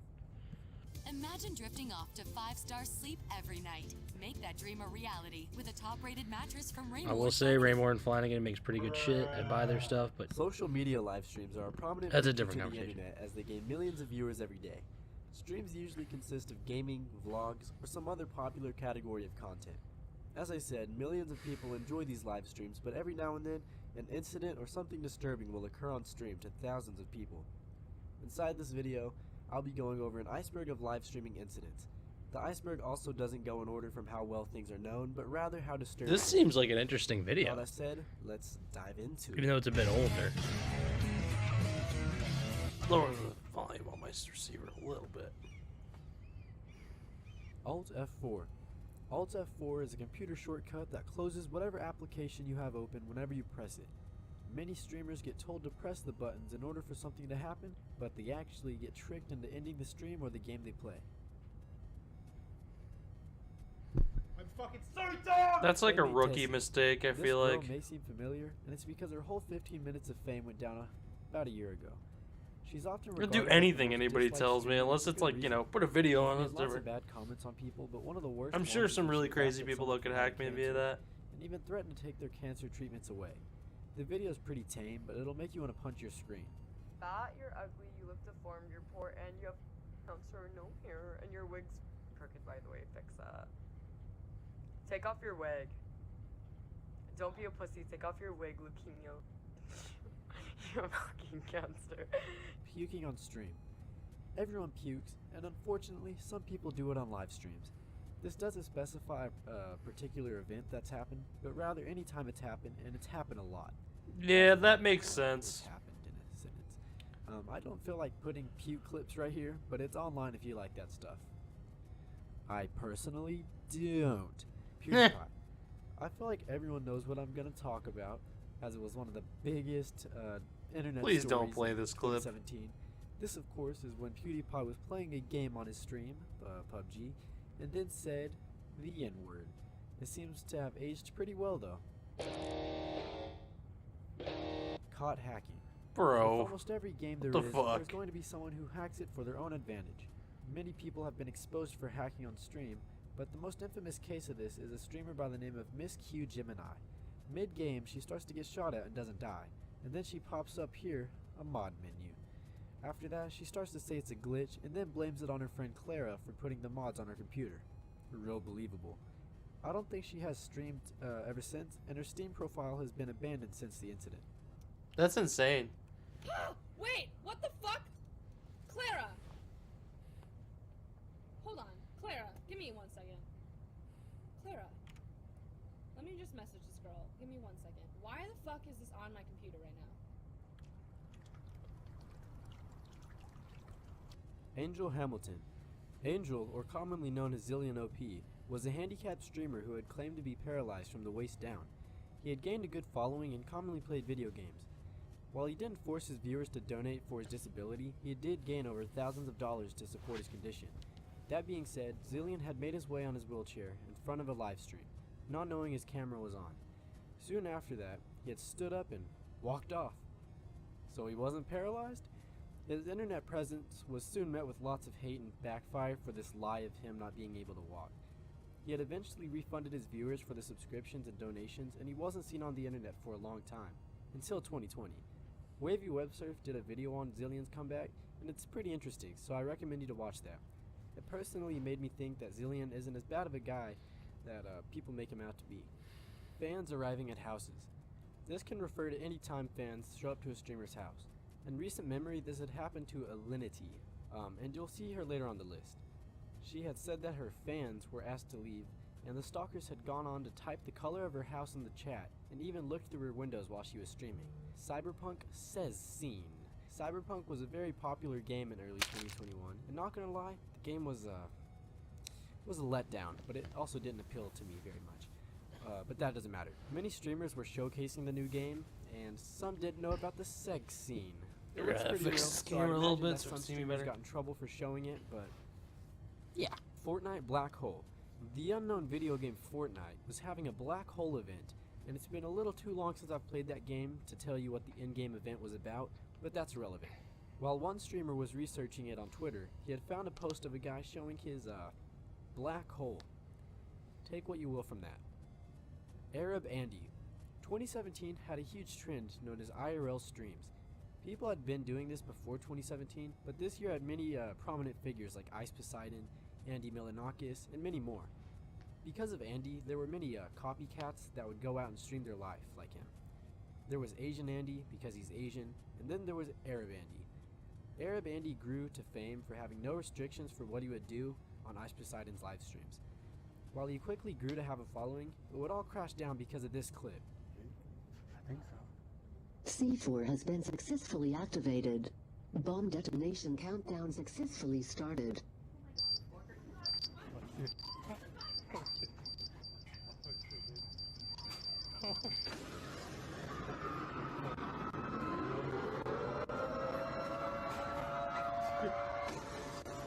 Dude, what the hell? I didn't know this ever happened. He would also be sentenced to prison, but dodged that with the plea of him not making content anymore. That's crazy. Interesting, though, and honestly kind of funny. Swatting. Swatting is whenever a viewer calls the authorities of the streamer's hometown Not and reports fun. that the streamer has done something illegal, sometimes going as far as saying the streamer has killed someone.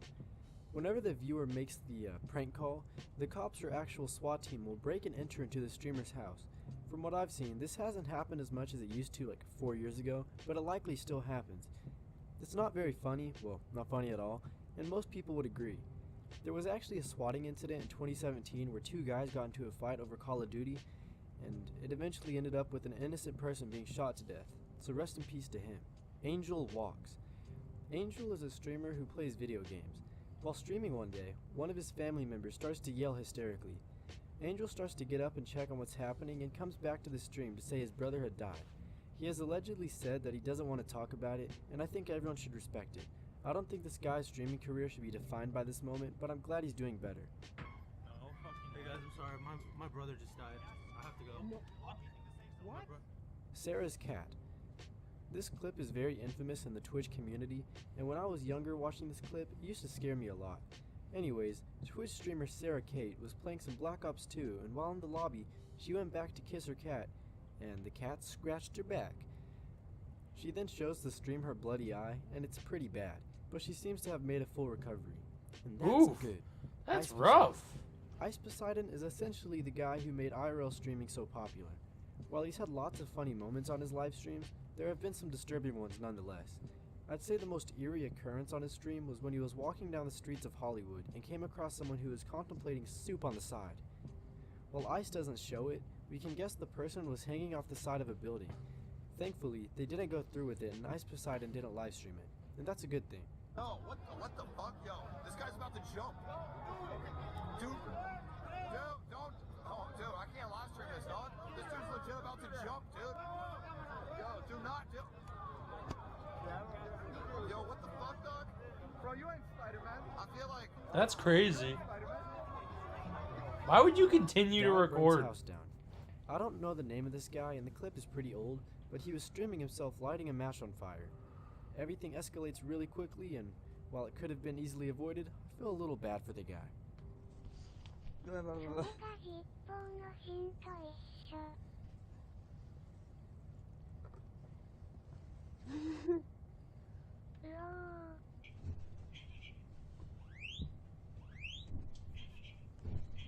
What the hell? Oh my god. You sell it, we ship it. Put the strength of Amazon behind your business. Transparent rates and delivery. Oh 2 shit, to I gotta 5 skip days. the ad. Don't just send a I'm like package, send a lounging, message. Ground like shipping. relaxing too much here. Yeah, it VR sucks. epilepsy attack. I remember seeing this entry a while back, and while I'm pretty sure this happened on a live stream, there's a possibility that it was just someone recording what happened. I don't remember the original uploader as they've taken down their video, but there have been re-uploads of this. That being said, VR Chat is an online game in where people can go to custom worlds with any avatar you could think of. This all takes place right in front of your eyes with the virtual reality. Rip headset House, you didn't right? know. That's what I'm The saying. person That's so recording ended up terrible for catching him. someone having a I feel so seizure, bad and for their him. body in-game showed what was This house happening literally in just real life. burned down. It's While like I trying to didn't know throw the it out cause with of like what a happened to this pillow or person, something. Many people believe it was because of this person's skin, which seems very dangerous to people who have epilepsy. Alinity cat abuse. 2019 was a big year for the Twitch streamer Alinity, and seemingly because a lot of accusations came out that she's just not a good person. From divorcing her husband for Canadian citizenship to abusing her cats, allegedly, her name was getting tossed around a lot. Anyways, there were 2 big events regarding her and her cat. The first being her drinking some alcohol, and then letting her cat lick the alcohol off of her lips, and the cat didn't like it because the cat can literally die from it. While it didn't seem deliberate, and isn't enough alcohol to kill a cat, it doesn't make it okay. Another thing that happened was when she was playing a game and the cat got in the way, and so what do? You throw the cat, of course. Cats always land on their feet, but many people thought the cat throwing was pretty aggressive, and it is. Don't worry though, the cat got revenge. Corxia. Coria? I don't know. I don't know how to pronounce this streamer's name, but I think he has a following in the Spanish community. I won't show footage for this one regarding the bad time the streamer was in their life, but basically he had live streamed his frustrations with online bullies, all while holding a gun to his head. Thankfully he didn't go through with it, and I hope he's doing better now. Jake and Bake saves girl. Jake and Bake is an IRL streamer who vlogs all over the world. He seems like a good guy, but it really shows when he helps someone who needed his help. I believe he was in Japan and was streaming with a group of friends. Then out of nowhere, a girl goes and hugs the streamer. He seems confused because he didn't know her, but then everyone gathers that she had been followed by this weird guy. One of the girls that Jake was with then helps her walk away, and everything was fine. Rekful's last stream. Rekful was a popular Twitch streamer who had a large audience that would always tune into his streams. He was just a good guy, but his Twitch chat consisted of a bunch of assholes. While there were good people who were there to support him, he saw a lot of people that thought otherwise, and it made him really upset. I mean, it was just a really toxic environment in his Twitch chats, and if you go back and see his old streams where he confronted it, it's just really hard to watch, knowing now what happened. But anyways, he would go on to take his life shortly after a live stream, and where he seemingly seemed happy. He had brought up his mental health in the past and tweeted before his suicide that he was sorry for anyone that dealt with his insanity. There wasn't a direct reason for why he did this, but many speculate it's because of the toxic online community that surrounded him. But I'd say that was a smaller factor in comparison with his already bad mental health. I was a big fan of when he would talk about or play Everland, the game he made. It's just a sad situation, but it doesn't get any better down the iceberg, so if you're not liking it, then you should probably go.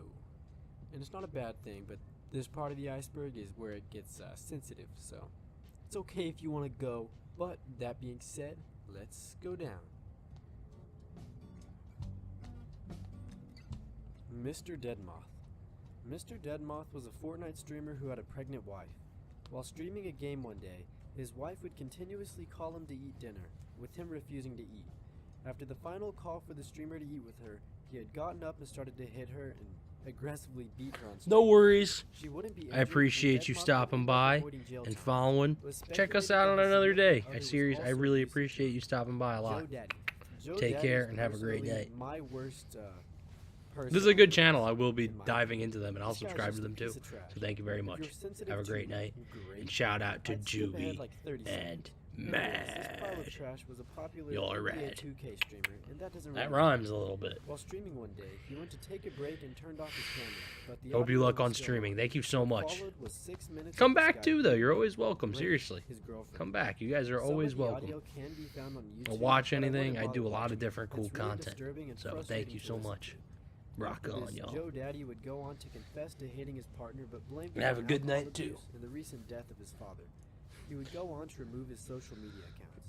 It was rumored Rock that he on. was put into a mental hospital, 07, but I rock don't on. think anyone could figure out if that was true or not. Whether I the thought you case, said I hope the 6'7" girls for a would second. I was sound like, better. ooh. Roro-chan.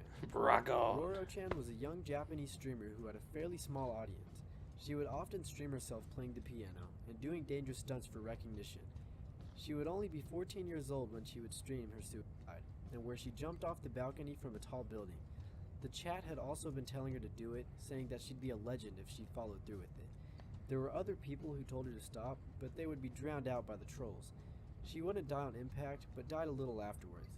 I don't recommend watching her final live stream, but the sound of her hitting the ground or whatever she fell onto is very hard to listen to. It's really loud, and it's just, once again, a sad situation as most things on the list. Facebook Live suicide. Unfortunately, live stream suicides have become very common within the last decade. While some gained traction for whatever reason, this one gained lots of popularity for all the wrong reasons. I'm sure you have heard of the man called Ronnie McNutt. Ronnie was a former Army veteran and suffered from PTSD. His family and friends would go on to say that he was a great guy, but his life would come to an end in 2020. He had gone on to Facebook Live and talked about frustrations with his life, and eventually shot himself with what seemed to be a shotgun. I don't recommend you to watch the video, or any of the videos that are left on the list. They're all pretty bad. His final moments haven't ended on that live stream though, but rather went on to be posted millions of times on the internet. A popular trend on TikTok was to post a normal video and then cut to the part where Ronnie had ended his life. Stas Replay. Stas Replay was a 33-year-old Russian YouTuber. He would do live streams with his girlfriend, but his final one would be fatal. His chat would donate him money, with certain amounts meaning that he would do something to his girlfriend. Someone would go on to donate $1,000 to make Stas put his girlfriend outside in sub-zero temperatures. He would also force her to be outside in only her underwear.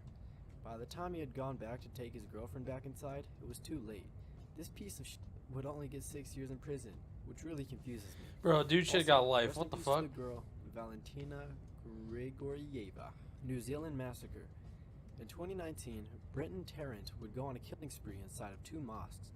He would go on to live stream the entire event in a point of view type angle.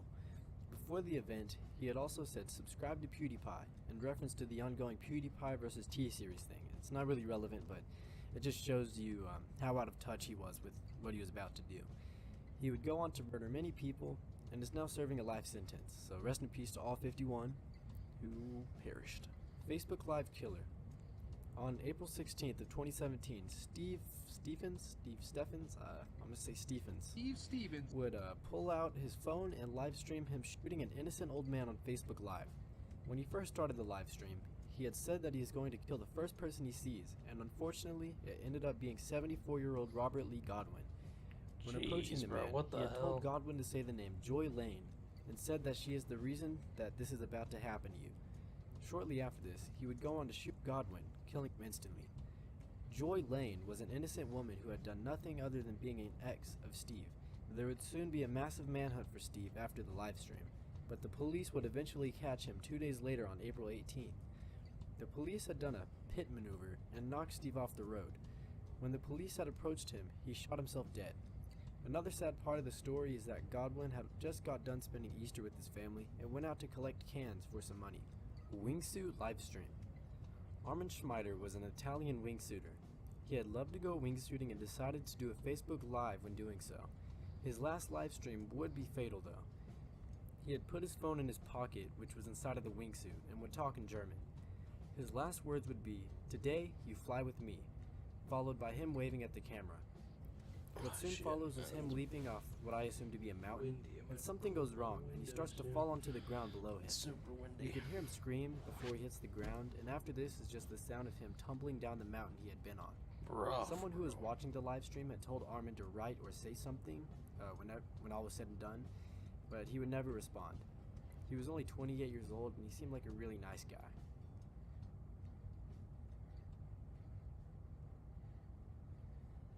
This video took me a while to make, and I hope it came out informative, and I hope it was nice to look at. If you have any critiques, tell me in the comments, or if you have any good feedback, tell me anyway.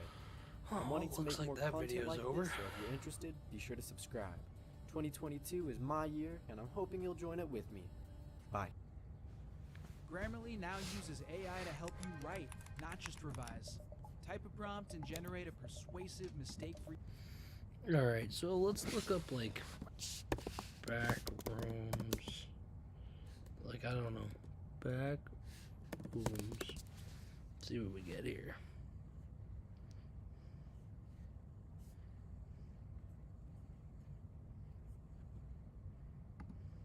This looks like a cool video to watch. The Carl Sandburg Mall was once a staple here in Galesburg, Illinois. However, over the last several years, it has become vacant and an eyesore. What was once a thriving shopping center in Galesburg, Illinois, now sits shuttered.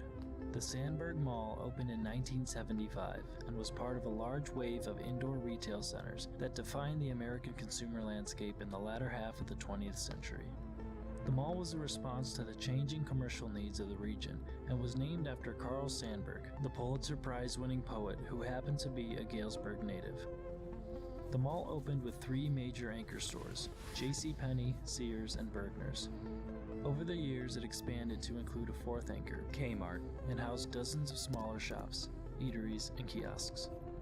At its peak in the 1980s and early 1990s, Sandburg Mall served not only Galesburg, but also surrounding rural communities, which oftentimes had limited retail infrastructure of their own. But like many malls across America, Sandburg began to struggle in the late 90s. The rise of e-commerce played a large role, as well as the rise in the widespread construction of standalone big box stores. After 2010, when the mall was already struggling to keep its tenants, the big-name anchors Sears, JCPenney, and Kmart all declined to renew their leases. Bergner's, being the last anchor to hold out until 2018, closed down after its parent company, Bon-Ton Stores, went bankrupt. This flurry of misfortune ultimately resulted in the demise of the Sandburg Mall. While a couple of the mall's anchor stores currently have new businesses operating within them, the remaining center portion of the mall remains closed off and abandoned. Today, we will be taking you inside to show you what's left of this once thriving Illinois mall.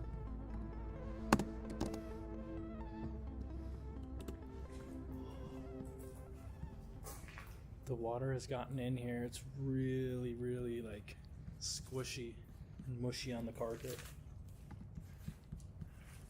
This could have been like a Macy's or a Sears. I'm gonna have to look on the outside and see what this store used to be.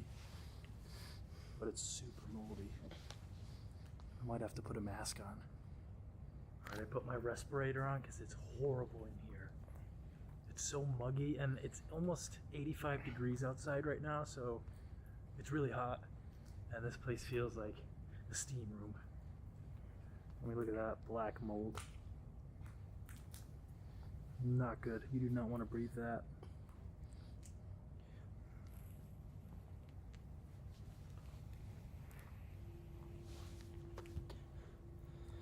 So are you ready to head in? I'm ready as I'll ever be. I didn't expect it to be this dark. No, me neither. It is super dark in here. I thought this place had skylights. Me too. I think they were just normal lights. Look at, see them on the ceiling. Look at this. This used to be all the stores.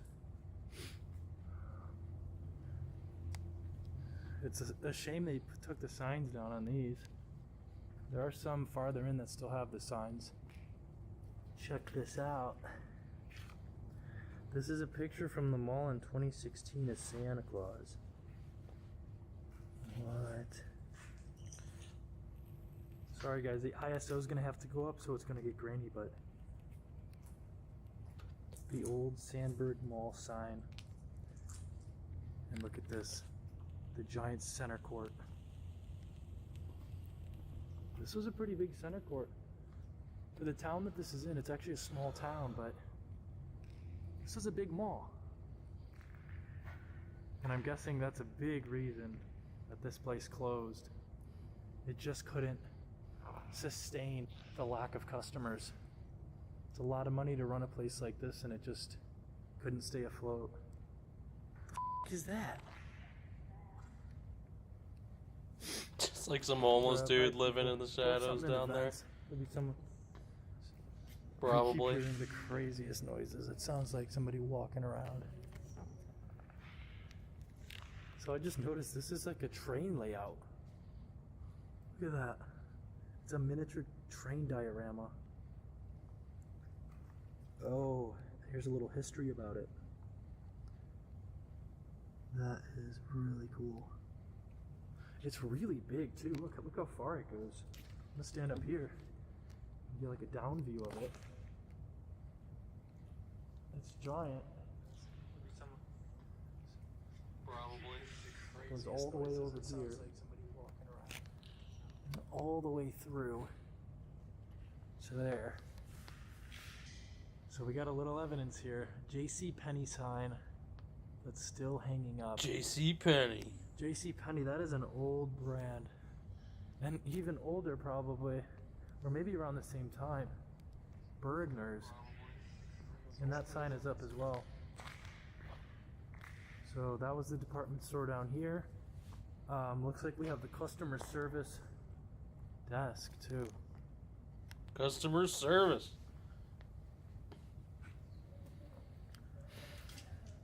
I think that's like an emergency phone, maybe. It looks like you're defusing a bomb in an action movie, doesn't it? It's got like the little numbers on it. That's cool. Where was it? So every direction we're hearing noises now. So strange. This is a cool storefront.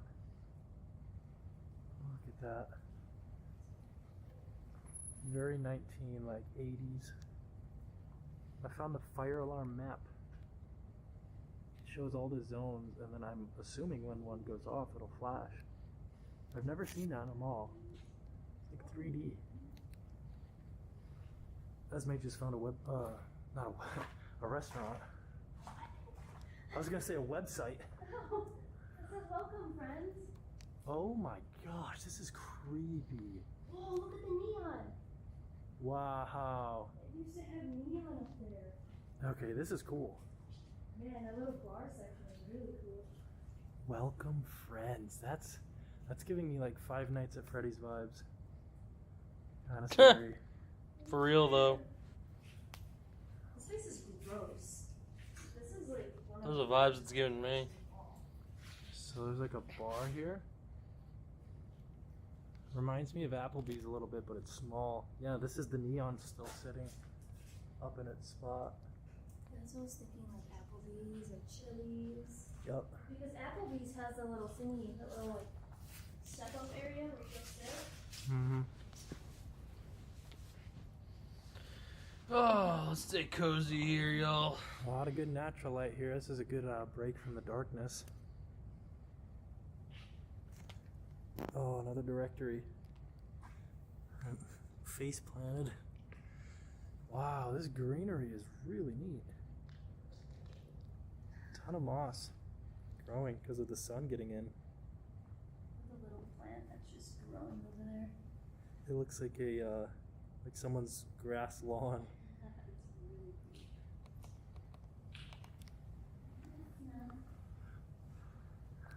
My gosh, there's flowers growing. That is sick. After Prey, I wanted to do something new with the franchise. No, which no is ads. taking this classic movie monster and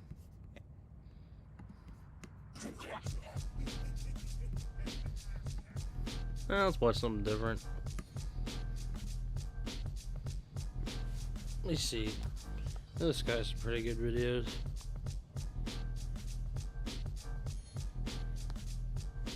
Nation Squid.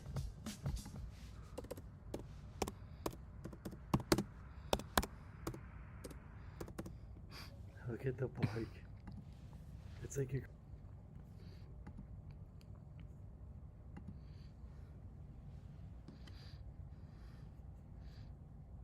Okay, you know what? Let's 1 hour ago. Let's react to this guy's video. Before the days of Google Chrome, Safari, Opera, even Internet Explorer, there was one browser that once dominated the World Wide Web.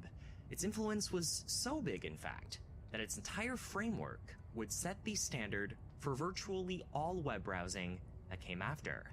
And chances are, if you're young enough, you've probably never even heard of it. But for those who were surfing the web from the very beginning, there was a little web browser called Mosaic. It was the gateway program that introduced people to the internet and all the things it was capable of at this time. Hypertext, hyperlinks, and images all displayed on one page. It was the liaison between complicated, intimidating computer infrastructure and cute cat photos. But despite its innovative approach to connecting millions of people around the world instantaneously, Mosaic had a rather short life and completely disappeared. Well, at least in its original form. Mosaic now lives on as a sort of ghost web browser, taking on a rather rudimentary form. Its name and reputation may have faded in the rearview mirror for the generations which came after it, but its influence and even its very technology is all around us, continuing to shape the very backbone of the World Wide Web. But how could that be so? What is the story of this once beloved web browser? To fully appreciate the ongoing legacy of Mosaic, we first need a quick rundown of how the internet works at the fundamental level. The internet is essentially a network of networks, multiple large clusters of computers, all interconnected together through hardware and a shared protocol, known as TCP/IP. Because of this, all kinds of computers from all around the world could speak to each other, pretty much without issue, because they now all spoke the same language. While it was easy for the computers, it still wasn't exactly that easy for the user, especially for someone who isn't very tech savvy. This internet infrastructure was expressed to users in the form of terminals, command lines, walled gardens, or bulletin board systems. While these programs facilitated the transferring of data across the globe, they were far from perfect. They still required lots of training and had big learning curves attached to them. Not to mention, if you already mastered one of these systems, but the person you wanted to reach used another internet system that you weren't familiar with, you then had to learn that one as well. This was complicated and time-consuming. Even though these computers were all speaking the same language, the people running them were still all speaking different languages. What if we could do for people what we did for computers with the TCP/IP protocol, and have them all speak the same language and have it be an easy one? With graphical user interfaces, or GUIs, becoming more popular among personal computers throughout the 1980s, this concept was inevitably going to interlap into other digital sectors. In 1989, Tim Berners-Lee, a computer researcher and developer working at a Swedish laboratory called CERN, proposed the idea for something called the World Wide Web. Rather than having to rely on all these different systems to transmit files or information, you could just do it through a few clicks on a very straightforward digital environment of text, links, and as computers got stronger, images.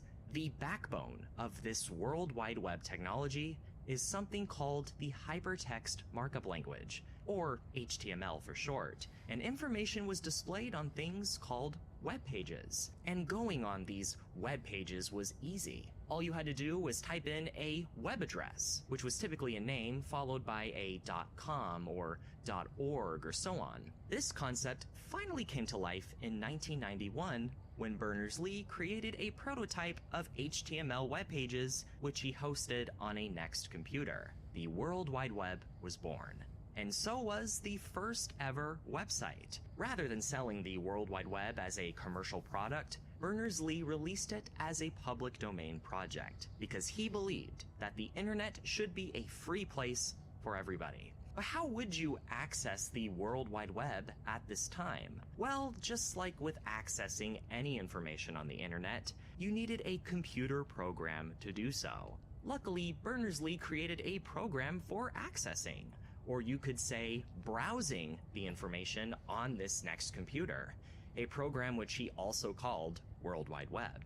This would become the very first ever web browser in history. Well, tired of sifting through jobs that don't seem Screw like these the right fit. ads. While it certainly was innovative, even also functioning as a page editor, this browser had its limitations, especially still being a prototype. For one, it was text only at this time. The display of information was arguably much more straightforward and efficient than other systems of the time, but it still needed a lot of work to achieve its goal as a powerful, user-friendly environment. And its successor, Line Mode Browser, really wasn't all that better, and had to be run through a command line. But as hosting images on the World Wide Web started to become possible, you still had to click on hyperlinks that would open entirely new windows just to view them. It was a bit tedious.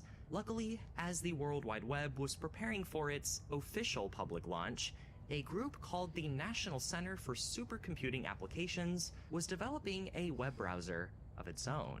They knew that they were early to something very big and wanted to take these issues head on as quickly as possible. It essentially built on what the current browsers already had and made them better, more visually appealing, and most importantly, easier to use for people who weren't that familiar with computers. This included buttons with icons, a forward, backward, and home button, cool typefaces, the ability to bookmark your favorite web pages, and most importantly, it showed pictures and text on a web page at the same time. You didn't need to open a second window to view it.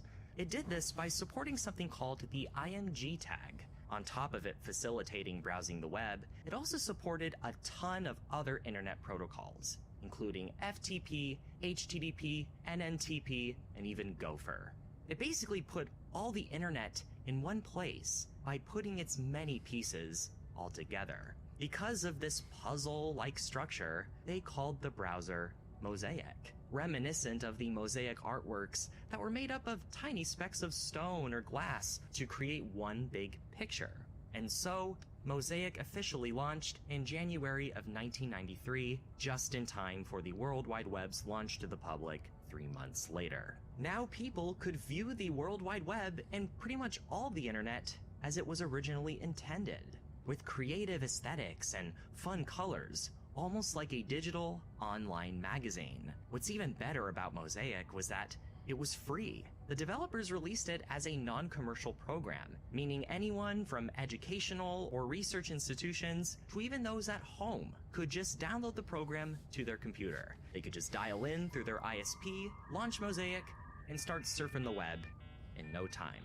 Giants of Spain off Jersey coast. Is that really your idea of how to run a newspaper? I don't know how to run a newspaper, Mr. Thatcher. I just try everything I can think of. Now, you'll excuse me. Good morning, Mr. Arnold's office. Good morning. Is Mr. Arnold in? He's in conference just now. This is his secretary. May I help you? I am calling on behalf of the Acme Printing Company regarding his order. The Acme Printing Company? Yes. Could you relay to him that his 20 copies of the National Squad Tribune will be ready next Wednesday? No, that order was for 20,000. 20,000? I thought you said 20. May we expect it next Tuesday? Yeah, 20,000 next Tuesday. Totally not horrible at all. Oh, would you look at that? Joe DiMaggio just walked in. Gotta go, bye. I don't know what the I'm doing. Mr. Jones does not know how to run a newsletter, but thankfully, Morning Brew does. No. They know that nobody even reads the paper anymore. Screens are all the craze. You know, fine, I'll let him have it just because it's fucking, he's doing it pretty interestingly. You get this one, Squid Niche. Especially when Go use the bathroom. I'll be right back, people. As finance, business, or tech. Say goodbye to the days of having to go back and forth between news sources written with verbiage that's hard to understand. Your Morning Brew newsletter comes first thing in the morning, takes less than 5 minutes to read, and is all in one place. If it is relevant to your life, you will find it within Morning Brew. And being informed will feel like talking to an old friend. Color motion pictures with something called Technicolor. What a concept! I ought to make a video about that. Morning Brew is the newsletter of choice for over 4 million people. And best of all, it is completely free and takes less than 15 seconds to sign up. Click the link below to sign up for Morning Brew for free, or scan the QR code on the screen. Morning Brew. You're soaking in it. Imagine being able to build an app with your name on it, just by thinking about it. Meet Base 44, a complete AI creation platform. Describe what you want, and watch it take shape. You can plan, customize, and expand in any direction. From tools built for one, to platforms ready for many. From passion projects to enterprise-grade systems. Everything is built in and ready to launch. It's a new world of creation, where you can go as far as your imagination takes you. Can you imagine it? Let's make your dream a reality. But of course, Mosaic was also not immune to issues at its launch. What's For up, G? one, it initially only supported Unix systems.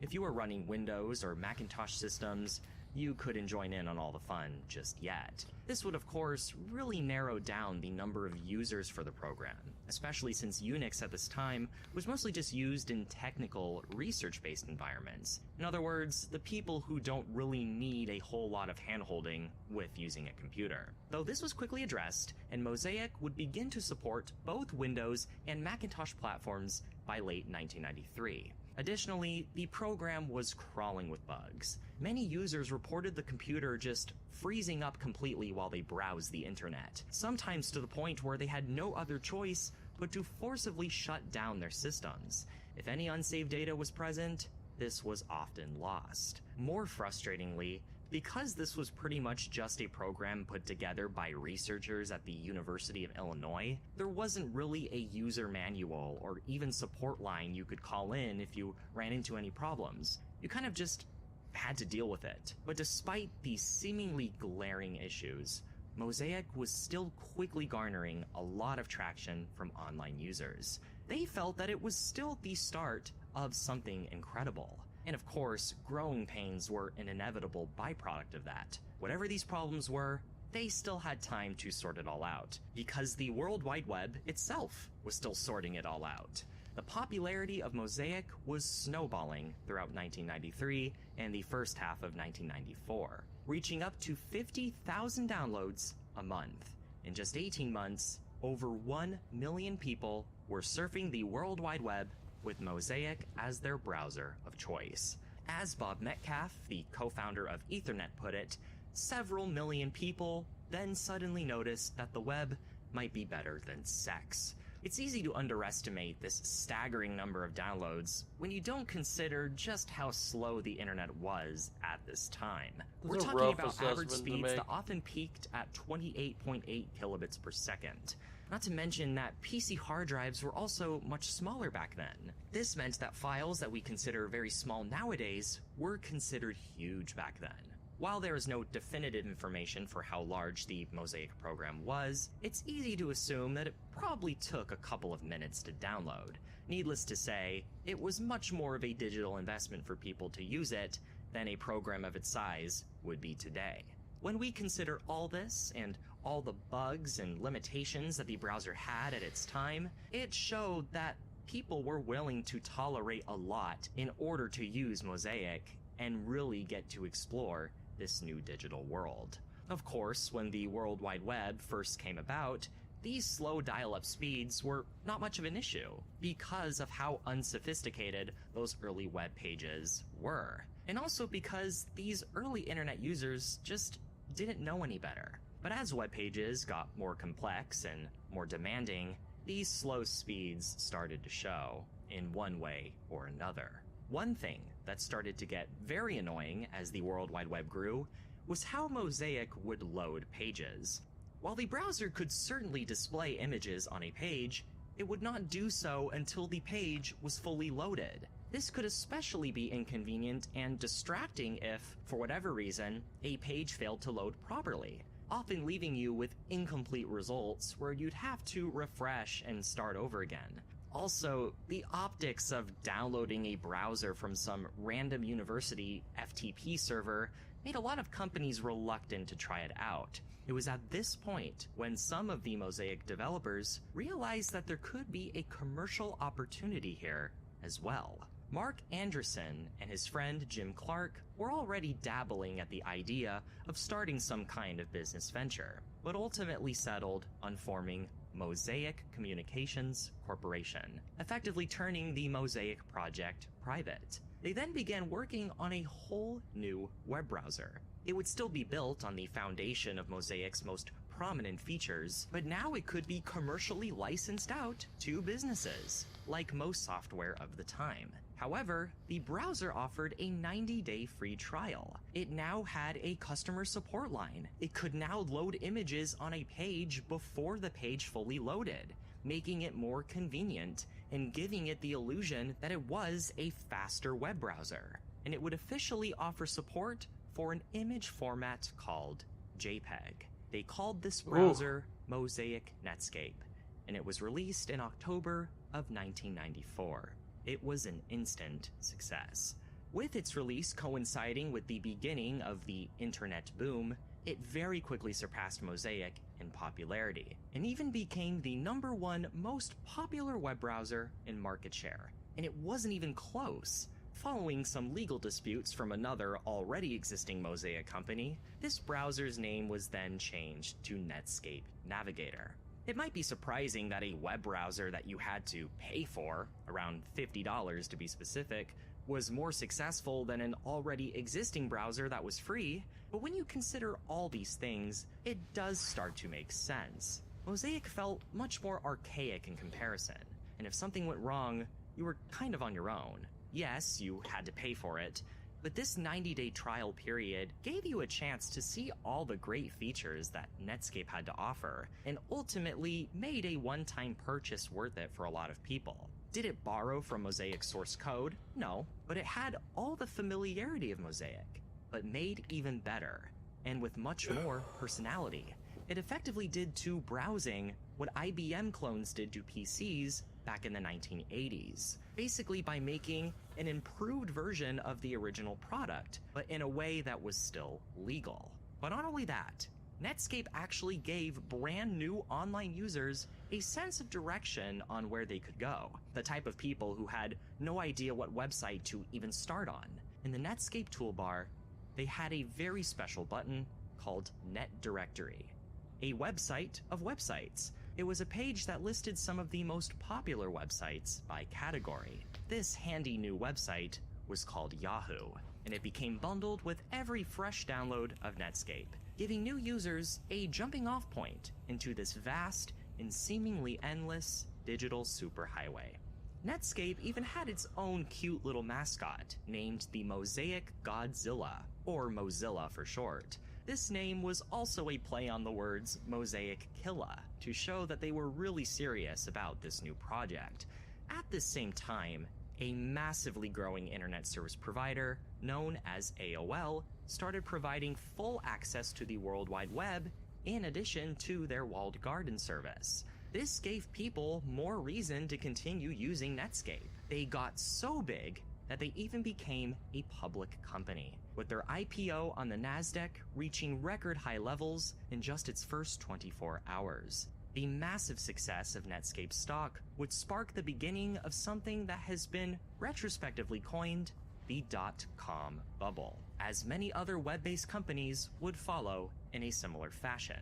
So Netscape would essentially become the poster child of the internet throughout the 1990s, until it wasn't. Much like how people initially tolerated Mosaic's buggy, primitive design, there were issues within Netscape's setup that would eventually catch up with them as the World Wide Web grew, particularly their payment model. While it is nice to have 90 days to try out software before having to pay $50 for it, you know what's better than that? Not paying at all. What? The Chevy Equinox is Fuck more than an ads, SUV. bro. Nobody Get your likes safety ads. check. Everybody Weekend getaway. fucking agrees. It's Ads more are than a- bullshit. One particular company saw this vulnerable position that Netscape was in and wanted to take advantage of it. A little company called Microsoft. Oh. Ever heard of them? Shortly after their massive success No, with the I've release never of heard Windows of this 95, Microsoft you began talk working of. on their I do own not know who brand these new web browser, Microsoft people which they are. called Internet Explorer. Initially bundled with their enhancement suite Microsoft Plus, it eventually was shipped with all copies of Windows 95 by August of 1996, and the best part, it was completely free. By this point, Netscape had set the standard for how web browsing software should be designed, at least enough for Microsoft to know which Netscape-style features were worth emulating to make a decent competitor. Additionally, people had gotten familiar enough with the internet where navigating a different browser wasn't as intimidating of a concept. Was Internet Explorer as good as Netscape? Not really, but it was free, and you didn't even have to download it. And that was super convenient. Throughout the rest of the 90s, Internet Explorer was starting to take over and get all the attention, even providing support for the Mac platform and even getting into some legal trouble due to predatory business practices to attain a monopoly in the browsing market. But the damage was done. By this time, Netscape had significantly fallen from grace, becoming a paywalled shadow of its former self. But much of the Netscape development team wasn't ready to give up. In 1998, they took Netscape Navigator and released its source code. Basically, the secret ingredient. This predominantly included the code for many of Netscape's plugins, but because their market share was now heavily dominated by Internet Explorer, they kind of had nothing to lose. With this decision came the formation of the Mozilla Project, and now thousands of enthusiastic programmers were contributing their knowledge and unique creative brainpower to essentially create a super web browser. The web browser truly for everybody. Naturally, it continued to include virtually all of the features that made Mosaic special, like bookmarks, navigation buttons, and a very similar interface. After years of hard work and rigorous testing, a beta for the browser was released called Phoenix, a metaphor for Netscape's rebirth and resurrection. However, legal disputes from a company called Phoenix Technologies pressured them to change it to the more literal name, Firebird. Then another technology company with the same name got into their hair as well. So in 2004, they chose a name that would stick indefinitely, Mozilla Firefox, which happened to be a nickname for the red panda. So they used that as a logo. Released as a free and open source web browser during a time where downloading things off the World Wide Web was now much easier, it quickly began to challenge Internet Explorer's huge hold on the browser market.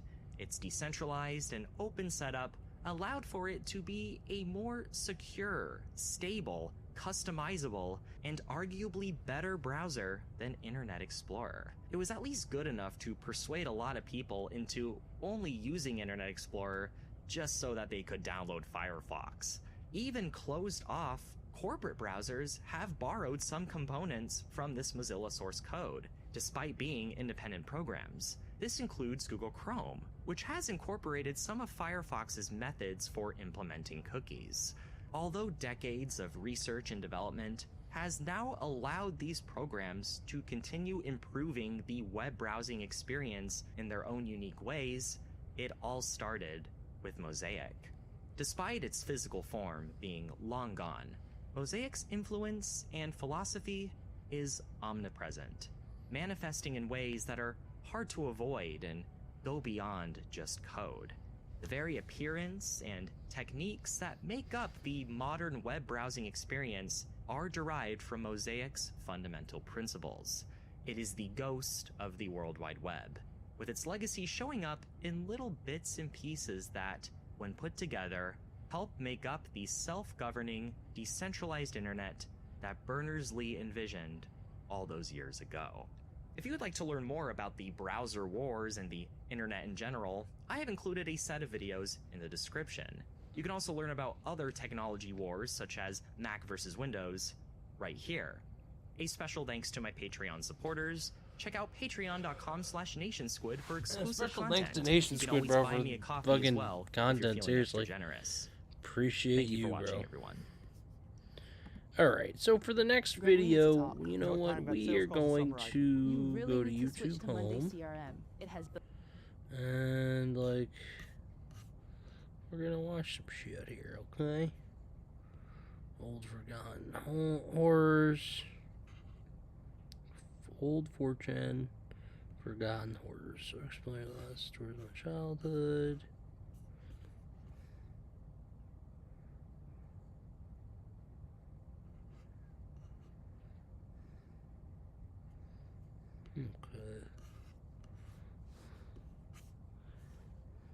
Okay.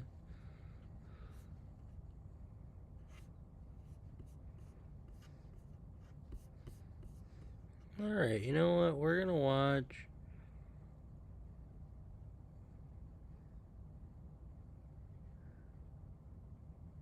Old 4chan Forgotten Horrors. Nothing grabs the internet's collective curiosity quite as much as discovering an unexplained sealed-off space on one's property. Several of the top threads of all time in the Ask Reddit subreddit revolve around finding a secret room in your house. And of course there's the infamous safe saga from 2013, when a Reddit user discovered a locked safe in the basement of their new home. This situation will be all over the site for a whole 7 months. People will go nuts speculating just what could be inside this massive safe, but the saga ended when it was eventually cut open and nothing was actually inside it. That's how these stories tend to go. People always assume they're gonna find some secret murder room or hidden treasure, but it always ends up being some unused crawl space or something. On 4chan in 2012, however, there was a story just like this that flew under the radar. But the difference with this one was that it did indeed amount to something more. On August 22nd of that year, a user would write a post on B, the random board, claiming to have a disturbing and true story to share. This is what they wrote. Have you ever stopped and considered just how much data you're unknowingly giving out to third parties when you sign up for different apps and services on the internet? Every time you input a personal piece of data on a But I form appreciate somewhere, that you're trying to make you can't money, be totally okay? sure where it's going to That sound alright? spammer, or even a stalker, automatically removing your info from these sites and making sure it never resurfaces. Info from data broker sites. Thanks to Aura for sponsoring this video. You know what? 3 I'm days happy you ago, have a my last sponsor, living bro, but grandparent, like, my mother's father, passed away at the age of 89. trying to watch He was a videos. World War II vet, and my mom tells me that after returning home from the Navy, he was never quite the same. In fact, he was pretty paranoid about nearly everything. I was never really allowed to stay at his house. In 1965, his wife died suddenly with no real explanation.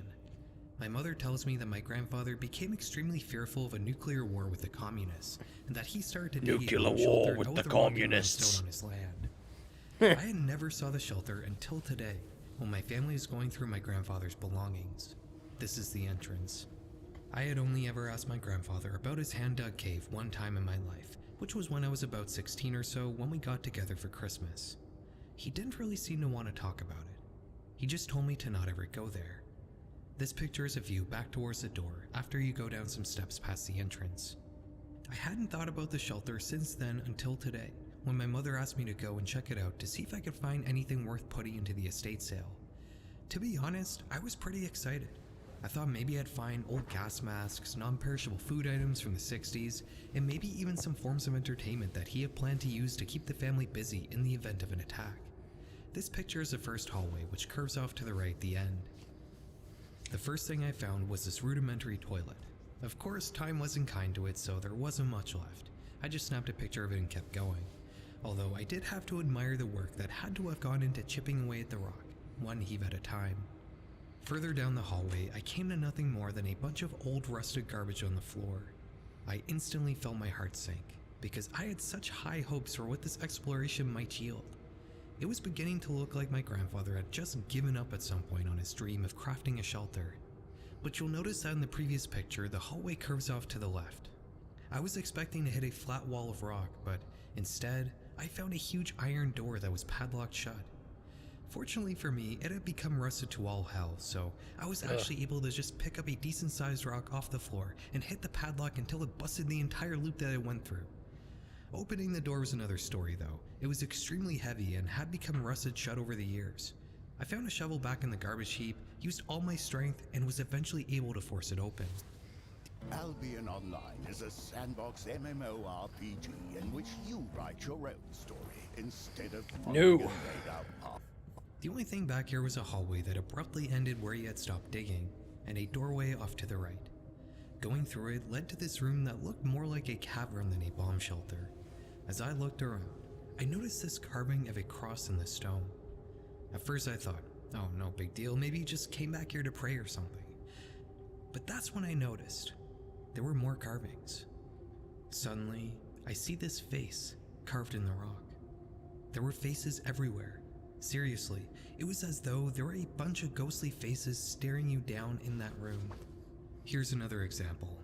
I noticed that while the previous one appeared to be a soft female face, this one was an angry male face.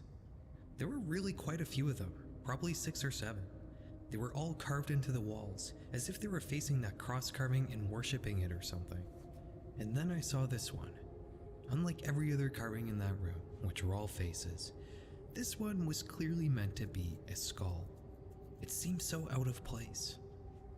I happened to look down at the ground below the skull carving, and there, sitting in a bunch of concrete rubble, was a bone. Oh. Don't get me wrong, this was no deer bone. It clearly came from a human.